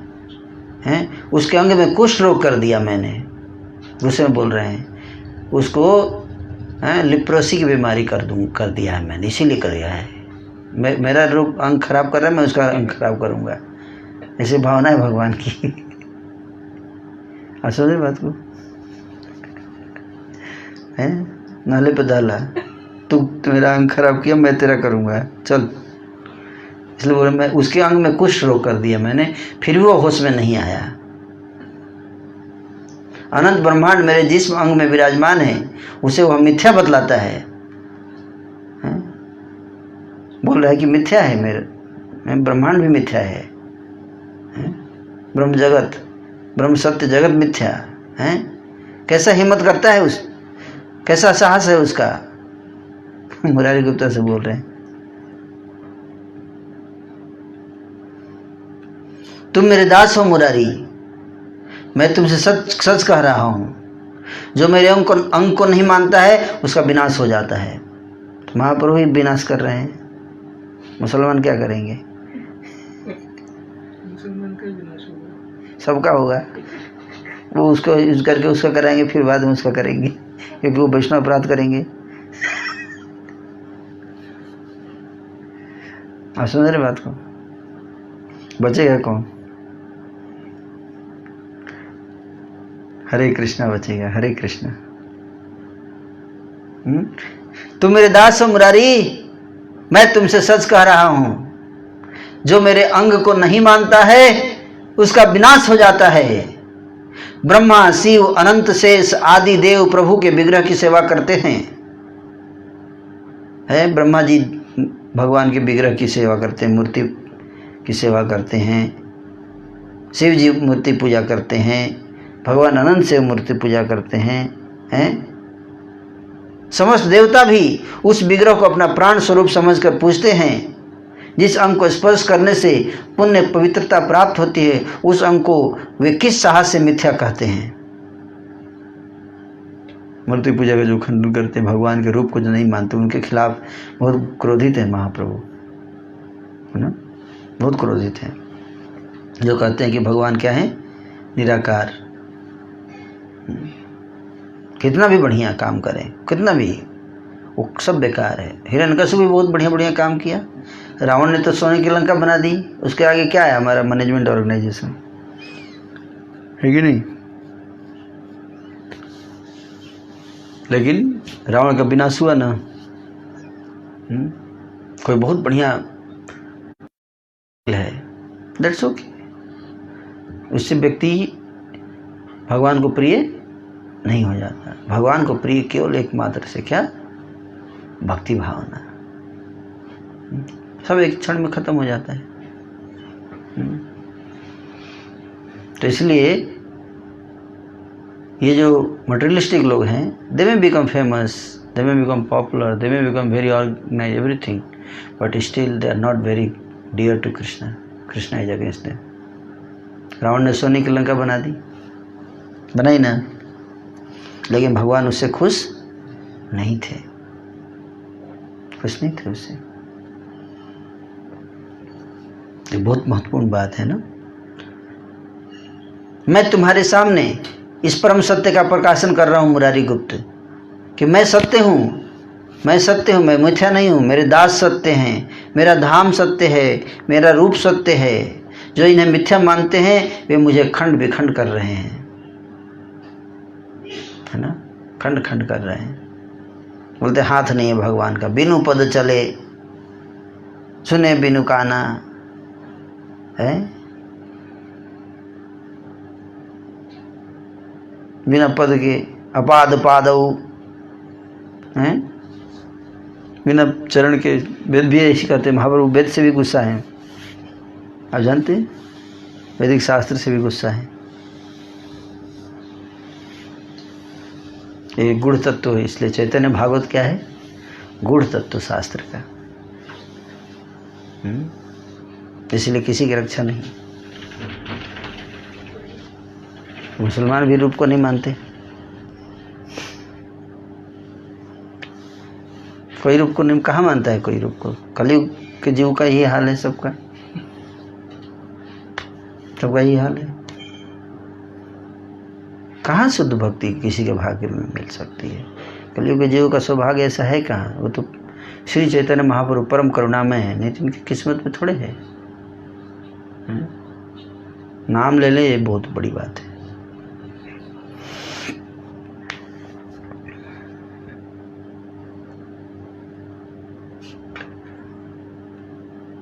जिस यश के श्रवण करने से आदि अविद्या का विनाश हो जाता है, पापी अध्यापक ही उसे मिथ्या विलास कहते हैं.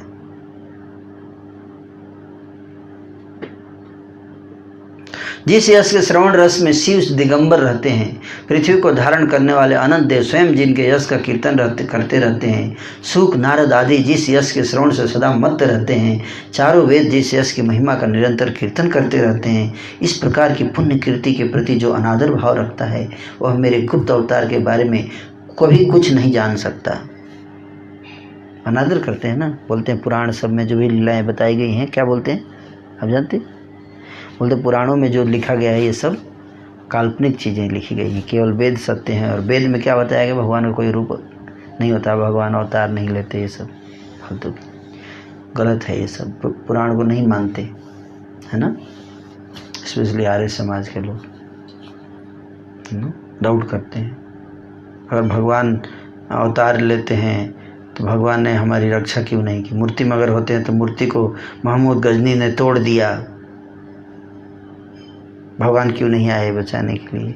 इसलिए हमें इसको नहीं मानते. मूर्ति पूजा से लोग कायर हो जाएंगे. आप समझे बात को? वीक कर देता है मूर्ति पूजा लोगों को. भगवान बचाएंगे, मूर्ति बचाएगी. That is their philosophy. तो ये स्ट्रांग होके क्या कर लिया बताइए? ऐसी फिलोसफी स्ट्रांग होके भी क्या कर लिया? जो होना है वो तो हो ही रहा है ना.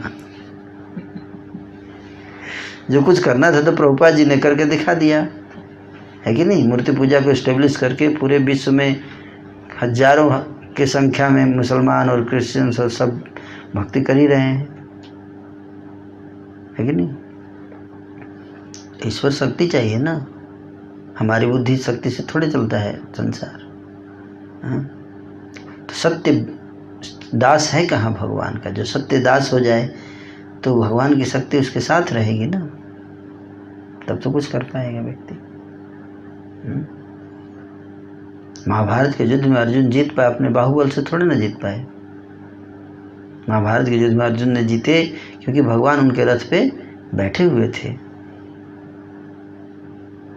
अपनी बुद्धि, अपने बल, अपने सामर्थ्य के द्वारा थोड़े ना धर्म की रक्षा होती है. धर्म की रक्षा होती है जब धर्म की रक्षा करने वाले ठाकुर जी आपके हृदय में विराजमान हैं, आपके साथ हैं, आपकी रक्षा कर रहे हैं.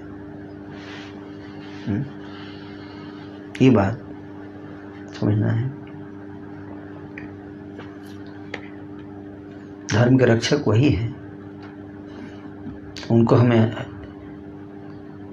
नाराज करके हम अगर धर्म की रक्षा करेंगे तो कभी ये संभव नहीं है। ये संभव चीज़ है, ये कभी नहीं हो सकता। मुरारी गुप्त के माध्यम से भगवान सबको यही शिक्षा प्रदान करते हैं कि मेरा विग्रह, मेरे सेवक, मेरी लीला और मेरा धाम, ये सब सत्य है, ये झूठ नहीं है, ये सत्य है। ये अपने तत्व को प्रभु अपने आप सिखा रहे हैं। जो इसे नहीं मानता वह अपना विनाश स्वयं कर रहा है। एक क्षण में बाहरी चेतनता प्राप्त होने पर प्रभु विश्वम्भर फिर से अकिंचन श्रेष्ठ की भांति व्यवहार करने लगे।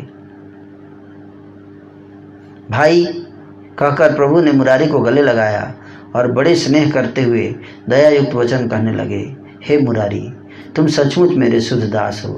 तुमने नित्यानंद के प्रकाश को जाना है।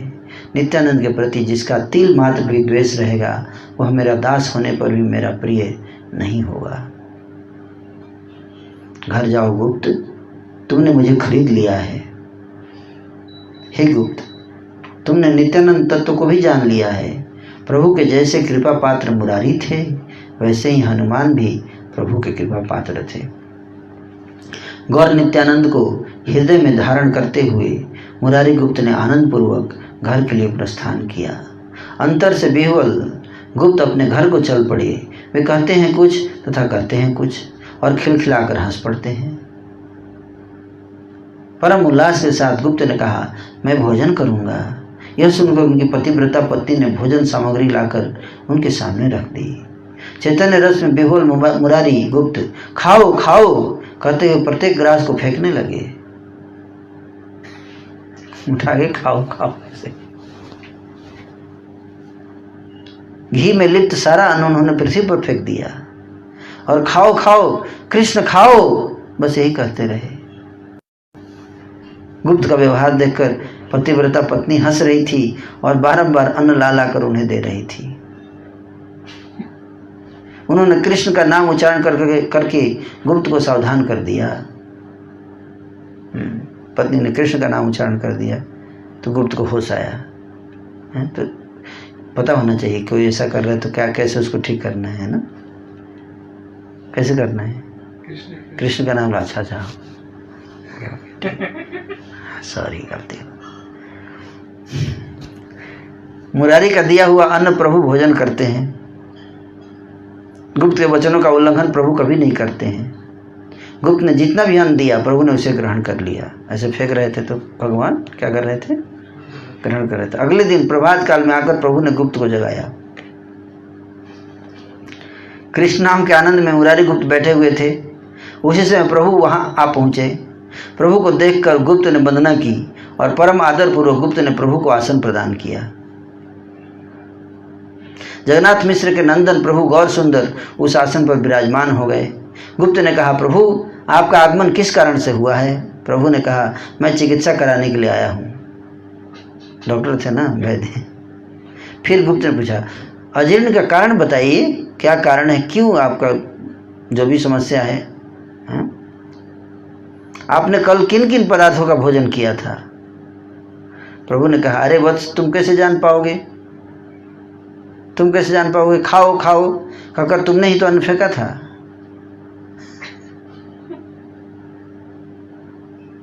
बोले कि तुम्ही ने तो फेंका था, वही खाया था।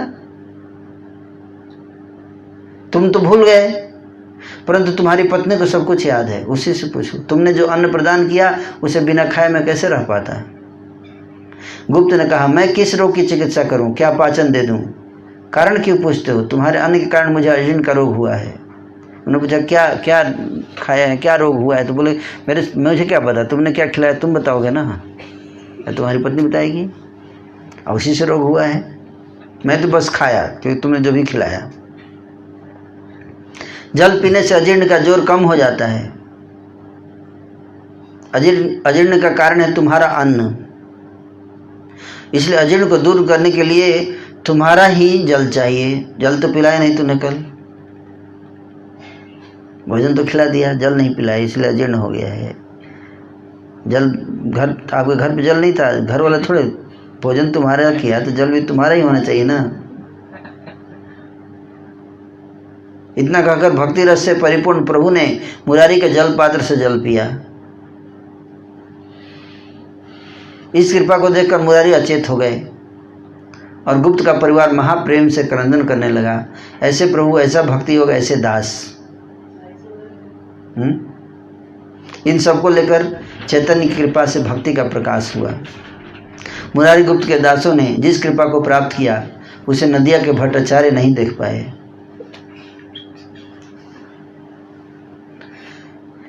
विद्या, धन और प्रतिष्ठा से कुछ भी नहीं होता है। विद्या, धन और प्रतिष्ठा से कुछ भी नहीं होता है, केवल वैष्णवों की कृपा से ही भक्ति मिल सकती है। चाहे जैसे भी हो, वैष्णवों के दास दासीगण सर्वोत्तम हैं, वेद की ऐसी ही घोषणा है। भट्टाचार्य से ज़्यादा सर्वोत्तम कौन है? वैष्णवों के दास और दासी। इस प्रकार से प्रतिदिन महाप्रभु अपने आप मुरारी पर कृपा करते रहे। सुनिए सुनिए सुनिए, मुरारी के इस अद्भुत आख्यान को सुनिए। मुरारी की कथा सुनने से भक्ति की प्राप्ति होती है। वृंदावन दास ठाकुर कह रहे हैं, सुनिए सुनिए।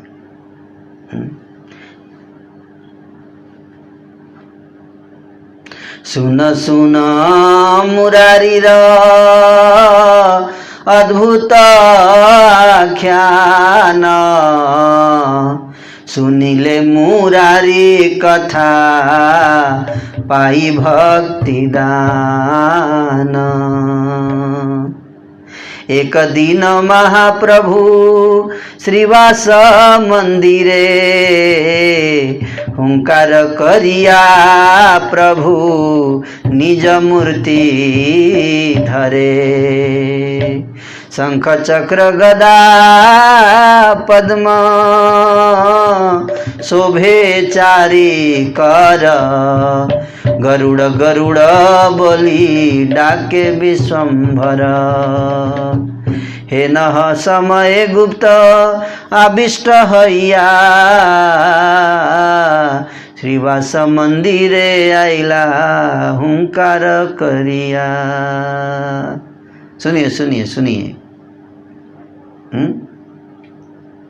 एक दिन महाप्रभु ने श्रीवास के घर में हुंकार करते हुए अपने स्वरूप का धारण कर लिया।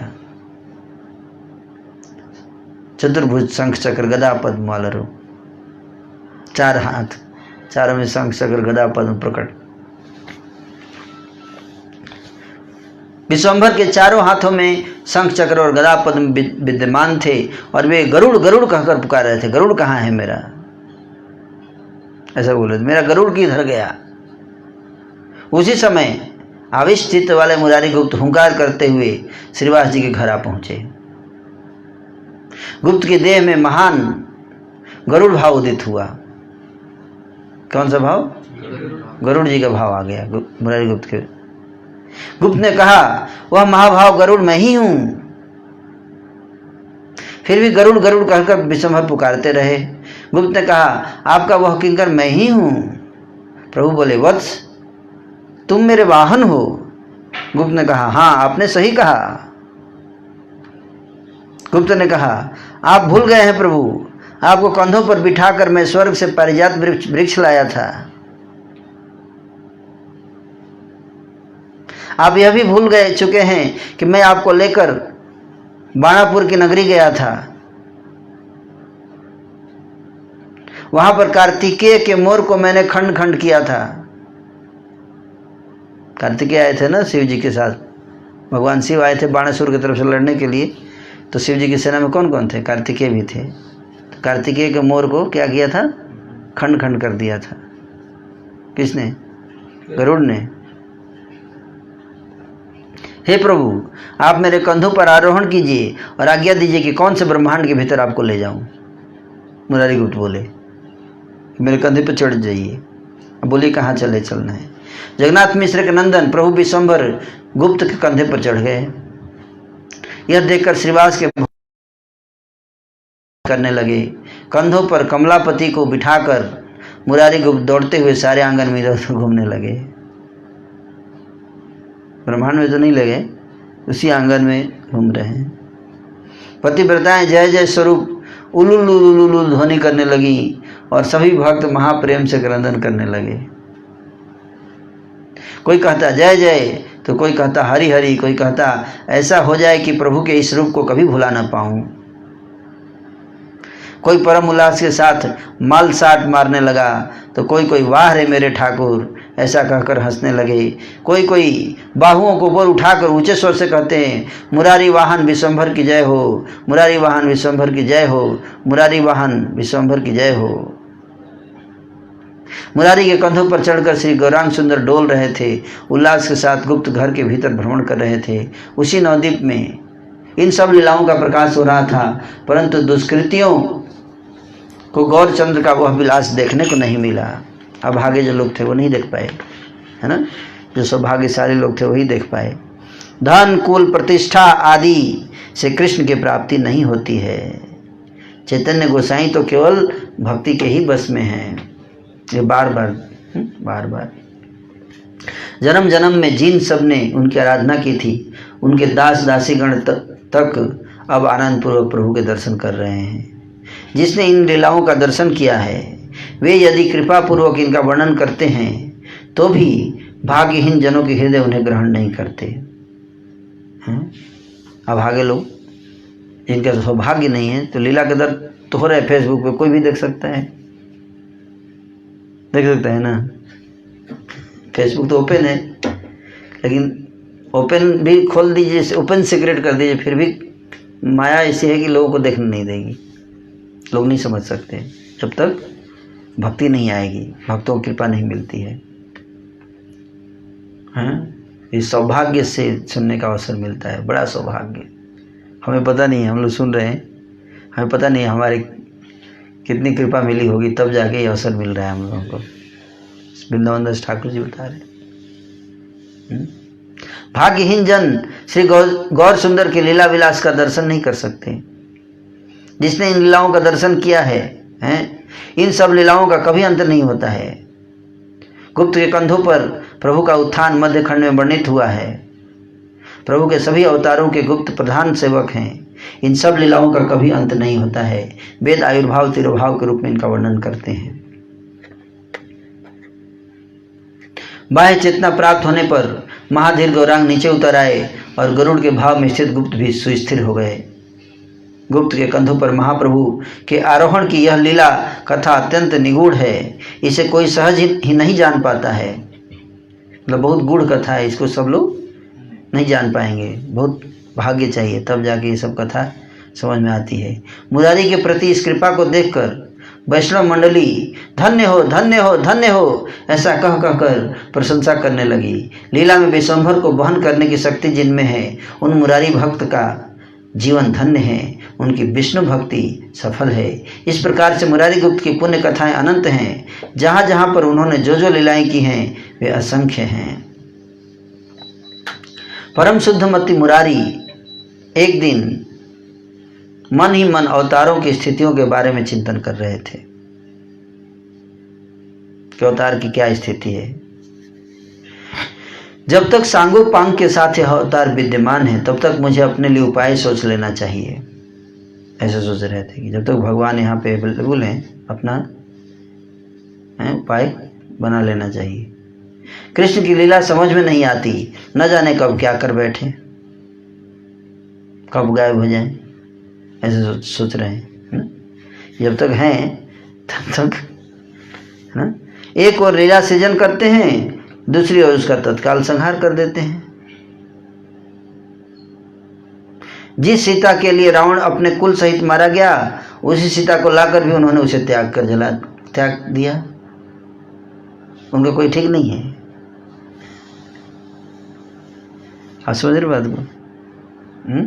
भगवान की लीला कि जिस सीता को लाने के लिए समुद्र पे पुल बनाए हैं, बता रहे हैं, जिस सीता को लाने के लिए इतना युद्ध की लड़ाई की, रावण को वंश सहित नाश कर दिए, और उसी सीता को घर पे ला के फिर वन में भेज दिए।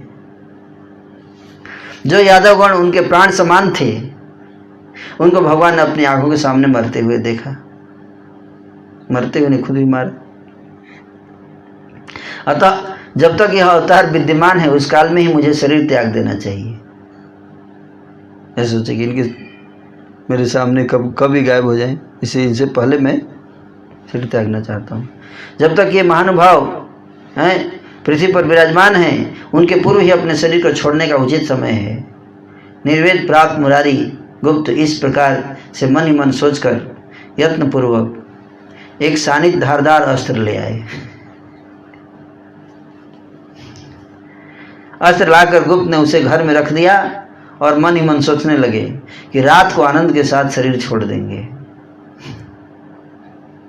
धारदार अस्त्र से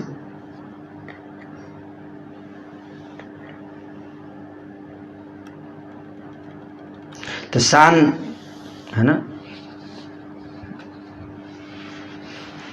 पत्थर भी लाए और धारदार अस्त्र भी लाए पत्थर पे। ठाकुर विश्वंभर सब प्राणियों के हृदय में वास करते हैं, इस कारण मुरारी ने जो सोचा था उसे ठाकुर जान गए। चैतन्य महाप्रभु जान गए कि आज रात में इसका प्लान है, क्या करने का, सुसाइड। प्रभु शीघ्र मुरारी के घर आए। उनको देखकर मुरारी ने संभ्रम सहित उनके चरणों की वंदना की। जानते थे आप ये लीला?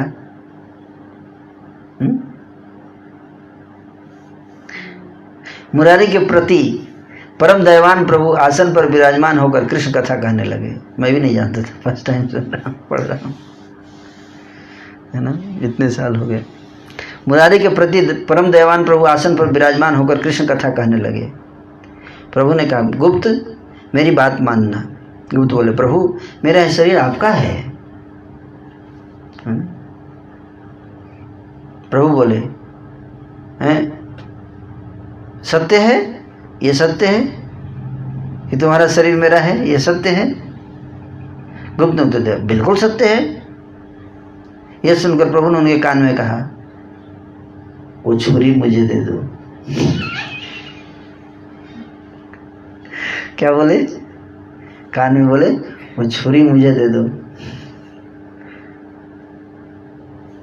शरीर का त्याग करने के लिए जिस काती को तुमने घर में छिपाकर रखकर मुझे दे दो। वो पूछे ना, क्या बोल रहे हैं, समझ में नहीं आ रहा है, आप क्या बोल रहे हैं? इशारे में बोले तो बोले नहीं समझ में आ रहा है, क्या, कौन सा छुरी, क्या बात कर रहे हैं आप? बोले वही छुरी जो घर में छिपा कर रखा है रात के लिए। मन में बड़े दुखी होते हुए गुप्त हाय हाय करने लगे। उन्होंने कहा, यह मिथ्या बात आपको किसने बता दी? ये झूठ है, मैंने कुछ छुरी उरी नहीं रखा है। कहाँ रखा है छुरी?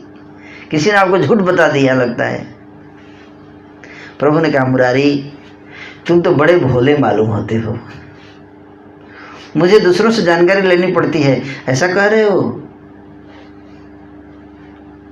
मैं जानता हूं कि किसने काती बनाई है, छुपाने की बात नहीं है। जिसने बनाया है उसके भी बारे में जानता हूं, छुपाने की तो बात छोड़ो। मैं यह भी जानता हूं कि काती को तुमने कहाँ छुपा रखा है, वो भी बता दूं क्या, या खुद उठा के लाऊं? सभी के अंतर्यामी प्रभु सब कुछ जानते हैं। प्रभु घर के भीतर गए और तेज कटार को लेकर आ गए खुद ही। प्रभु ने कहा, गुप्त तुम्हारा यही व्यवहार है, देखो कैसा व्यवहार कर रहे हो तुम। मेरा क्या दोष है जो मुझे छोड़कर तुम जाना चाहते हो? तुम चले गए तो मेरी क्रीड़ा किसके साथ संपन्न होगी? किससे तुमने ऐसी बुद्धि सीखी है? तुम अभी मुरारी मुझे यह भी भिक्षा दो कि आगे कभी भी ऐसी शिक्षा ग्रहण नहीं करोगे। मेरे को भिक्षा दो कि आगे से कभी ऐसा शिक्षा कोई बोलेगा भी तो नहीं ग्रहण करना है ऐसा शिक्षा। कई लोग सुसाइड करते हैं ना धर्म के नाम पे। अभी हुआ नहीं था वहाँ बुराड़ी में, दिल्ली में 13 लोग मर गए थे एक ही परिवार के, हैं, आत्महत्या कर लिए थे मोक्ष के लिए। तो महाप्रभु ने बोला कि ये शिक्षा तुमको कहाँ से मिलती है, मैंने तो नहीं दिया है। मतलब इस्कॉन में ये सब नहीं करने का है, महाप्रभु मना कर रहे हैं। बोले आगे कभी ऐसी शिक्षा ग्रहण नहीं करोगे, हैं, मुझे वचन दो तुम। मुरारी को गोद में लेते हुए प्रभु विश्वम्भर ने उनके हाथों को अपने सिर के ऊपर रखकर कहा, गुप्त मेरी शपथ है, मेरी शपथ, जो फिर कभी देह छोड़ने की इच्छा भी करो, शपथ खाओ, मेरी सौगंध है तुम्हारी, मेरी सौगंध खाकर बोलो कि ऐसा नहीं करोगे। व्यस्त होकर मुरारी भूमि पर गिर पड़े, प्रेम जल से प्रभु के चरणों का प्रक्षालन करने लगे। प्रभु के चरणों को पकड़कर सुकृतिवान मुरारी क्रंदन करने लगे। उधर प्रभु श्री सचिनंदन भी गुप्त को अपनी गोद में लेकर रोने लगे। जैसी कृपा प्रभु ने मुरारी पर की, वैसी कृपा पाने की प्रार्थना रमा, ब्रह्मा, अनंत देव और शंकर भी करते रहते हैं। ये सब देवतागण चैतन्य से अलग नहीं हैं। वेद कहते हैं ये सब कृष्ण से अभिन्न हैं। देवता लोग कृष्ण से अभिन्न हैं। वे गौरचंद्र ही शेष देव के रूप में पृथ्वी को धारण करते हैं। वे प्रभु ही चतुर्मुख ब्रह्मा के रूप में सृजन करते हैं। त्रिलोचन रुद्र के रूप में वे गौरचंद्र ही संहार भी करते हैं और अपने मुख से अपना स्तवन भी करते हैं। ये सब देवता चैतन्य से भिन्न नहीं हैं। चैतन्य के साथ उनका कोई भेद नहीं है। ये सब देवगण चैतन्य के चरणों की सेवा करते हैं। गौड़ीय भाष्य सुनिए। श्रुतियों के परस्पर भेद तात्पर्य का मीमांसक वेदांत दर्शन कहता है, सभी देवगण चैतन्य से भिन्न हैं। अचिंत्य भेद अभेद ही वेदांत का तात्पर्य है। सभी देवता एक ही तात्पर्य परक होकर श्री चैतन्य देव की सेवा करते हैं, इसलिए वे सब अभिन्न हैं। सभी देवता भगवान के सेवक नहीं हैं। ऐसी प्रतीति ही भेद की ज्ञापना करती है। श्री चैतन्य की सेवा को छोड़कर देवताओं का दूसरा कोई कार्य नहीं है, इसलिए वे सभी श्री चैतन्य देव के अचिंत्य भेद अभेद प्रकाश स्वरूप हैं। अन्य देवता के सेवक जहाँ श्री चैतन्य के विलास में देवगण का प्रतिकूल विचार करते हैं, वहीं तत्व विरोध दिखाई देता है एवं वेदांत के प्रतिपाद्य अभेद विचार के साथ संघर्ष शुरू हो जाता है। जब वो लोग बोलते हैं कि देवता भगवान चैतन्य से अलग हैं, तब वहाँ से विरोध होता है, शुरू होता है। अन्यथा कोई विरोध नहीं है, सब उनके सेवक हैं, और सेवक हैं तो एक तरह से देखा जाए तो भिन्न अभेद हैं दोनों में। यदि पक्षी भी चैतन्य का नाम लेता है तो वह सचमुच ही चैतन्य के धाम को पहुंच जाएगा। श्री कृष्ण चैतन्य। जी, पक्षी भी क्या बोल दिए, और पक्षी भी चैतन्य महाप्रभु का नाम लेता है तो कहाँ पहुंच जाएगा, चैतन्य के धाम। इसका श्री चैतन्य महाप्रभु का धाम है। सन्यासी होकर भी जो व्यक्ति गौरचंद्र को नहीं मानते हैं, तो यह जान लेना चाहिए कि वे सब दुष्ट हैं और जन्म जन्म में सत्य वस्तु के दर्शन में अंधे हैं। जैसे बटमार तपस्वियों का वेश धारण कर लेते हैं, उसी प्रकार से निंदक सन्यासी दुराचारी है। निंदक सन्यासियों और बटमार लुटेरों में कोई अंतर नहीं। बटमार मतलब पॉकेट मार जो डाकू चोर जो होते हैं ना, उनको बटमार बोलते हैं। लुटेरा है ना, लुटेरा। तो कई बार लुटेरे क्या करते हैं, सन्यासी का रूप धारण कर लेते, तपस्वी का रूप धारण कर लेते हैं। उसी तरह से कई बार निंदक लोग सन्यासी का रूप धारण कर लेते हैं। जिनको निंदा करने के मन होता है तो सन्यासी का रूप धारण कर लेते हैं, या ब्रह्मचारी का भी, है ना। लेकिन समझना चाहिए कि उनमें और लुटेरों में कोई अंतर नहीं। अगर निंदा कर रहे हैं तो, स्पेशली श्री चैतन्य महाप्रभु की निंदा कर रहा है कोई सन्यासी तो, है ना, बल्कि दोनों में निंदक बड़ा है। बटमार और सन्यासी में कौन ज़्यादा खतरनाक है, ज़्यादा दुष्ट है सन्यासी। अगर वो निंदा कर रहा है तो किसका, स्पेशली श्री चैतन्य महाप्रभु की निंदा कर रहा है तो वेद उन्हें द्रोही कहते हैं। और ये बात वेद लिखने वाले वेद व्यास जी स्वयं बोल रहे हैं।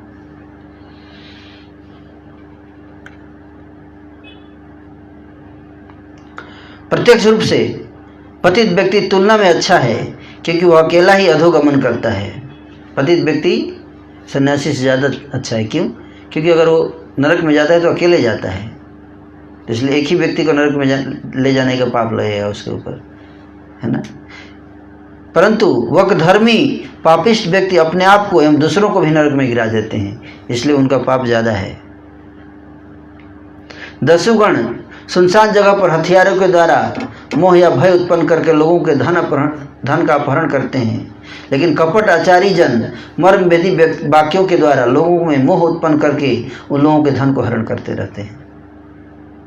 ऐसी ऐसी बातें बोलेंगे, लोग मोह में पड़ जाएंगे, फिर उनका सारा धन उन सब हरण करके करा लेंगे, है ना। मेरे अकाउंट पे डाल दीजिए, हैं, ये सब मोह माया है, मेरे को दे दीजिए, मोह माया आप नहीं संभाल सकते, मेरे को दे दीजिए, है ना, मैं संभालूंगा, है ना। लोग इतने मिठास से बोलेंगे, हाँ हाँ स्वामी जी ले लीजिए सबसे, आपके अकाउंट में, हाँ मेरे अकाउंट पे नहीं, इस कौन के अकाउंट में क्या है, उधर नहीं डालूं, इस्कॉन वाले अकाउंट नहीं नहीं, उस इस्कॉन के इधर डालिए।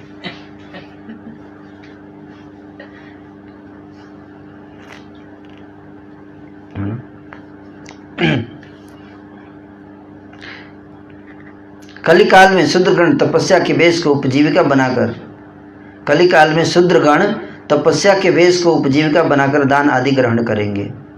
शूद्र टाइप के लोग तपस्वी बन जाएंगे, कलयुग में सन्यासी बन जाएंगे, है ना। ये कहाँ, ये शास्त्र का वर्ण है ना, शास्त्र से कोट कर रहे हैं, है ना।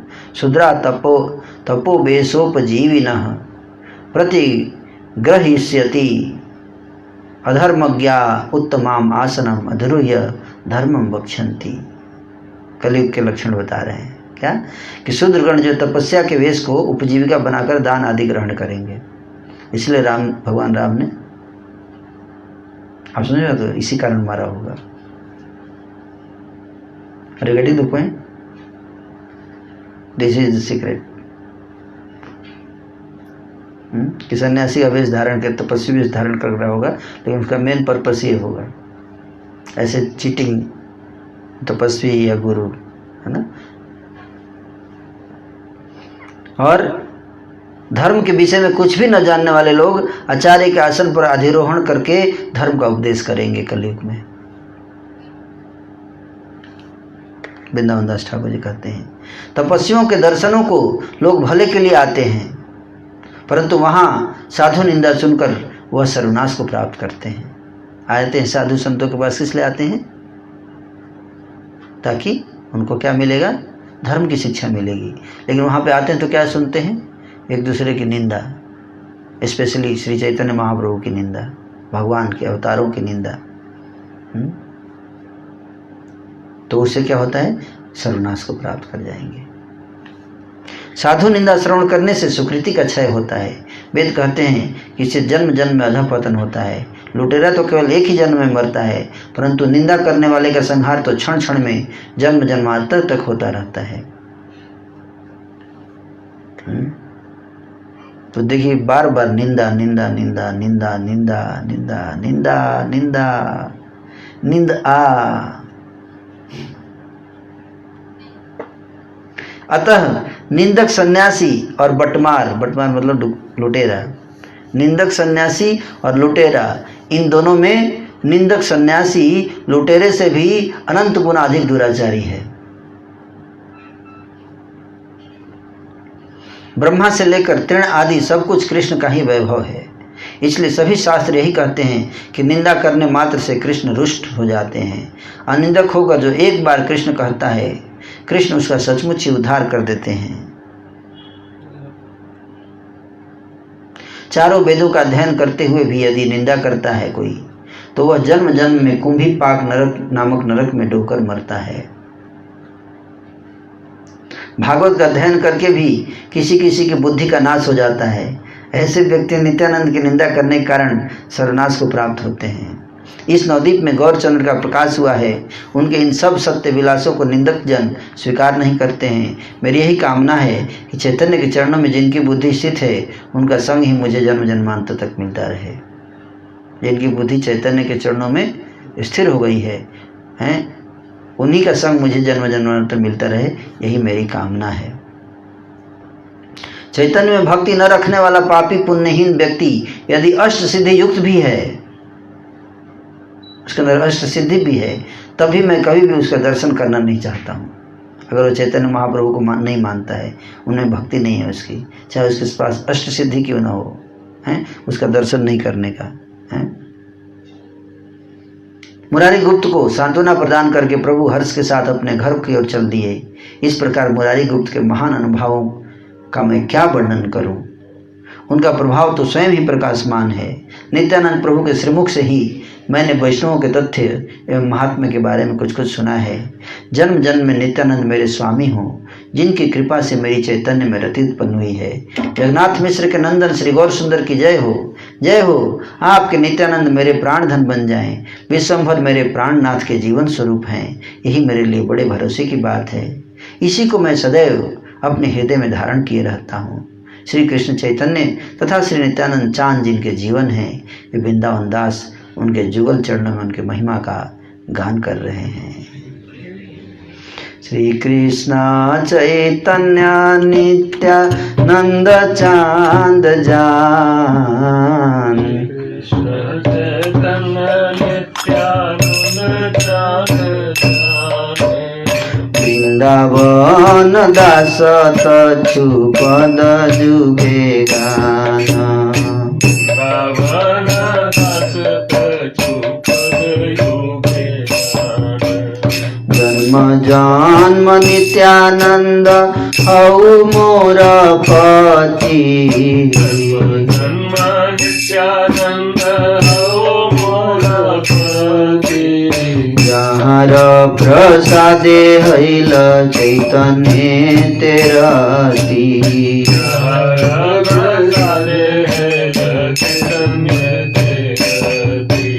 जय जय जगन्नाथ मिश्रेरानंदन,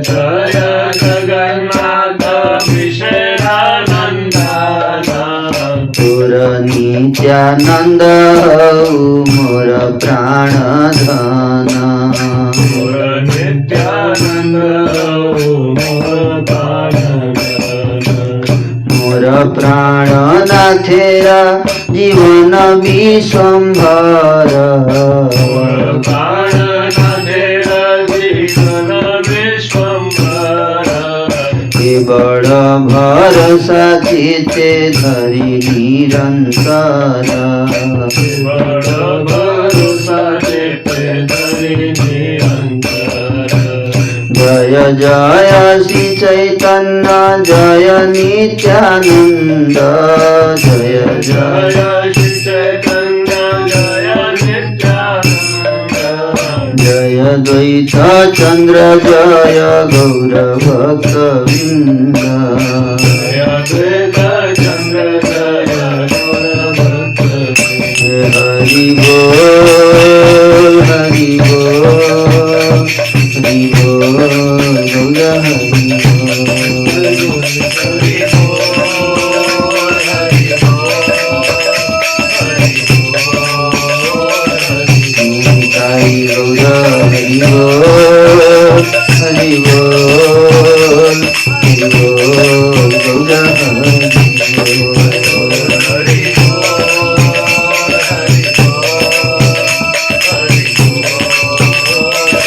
जय जय प्रभुपाद प्रभुपाद प्रभुपाद जय प्रभुपाद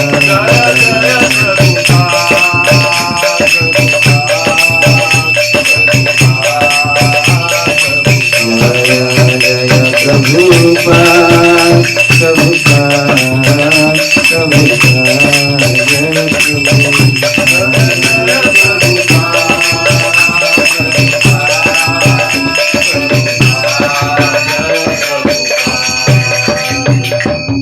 इस प्रकार से श्री चैतन्य भागवत के 20वां अध्याय समाप्त हुआ।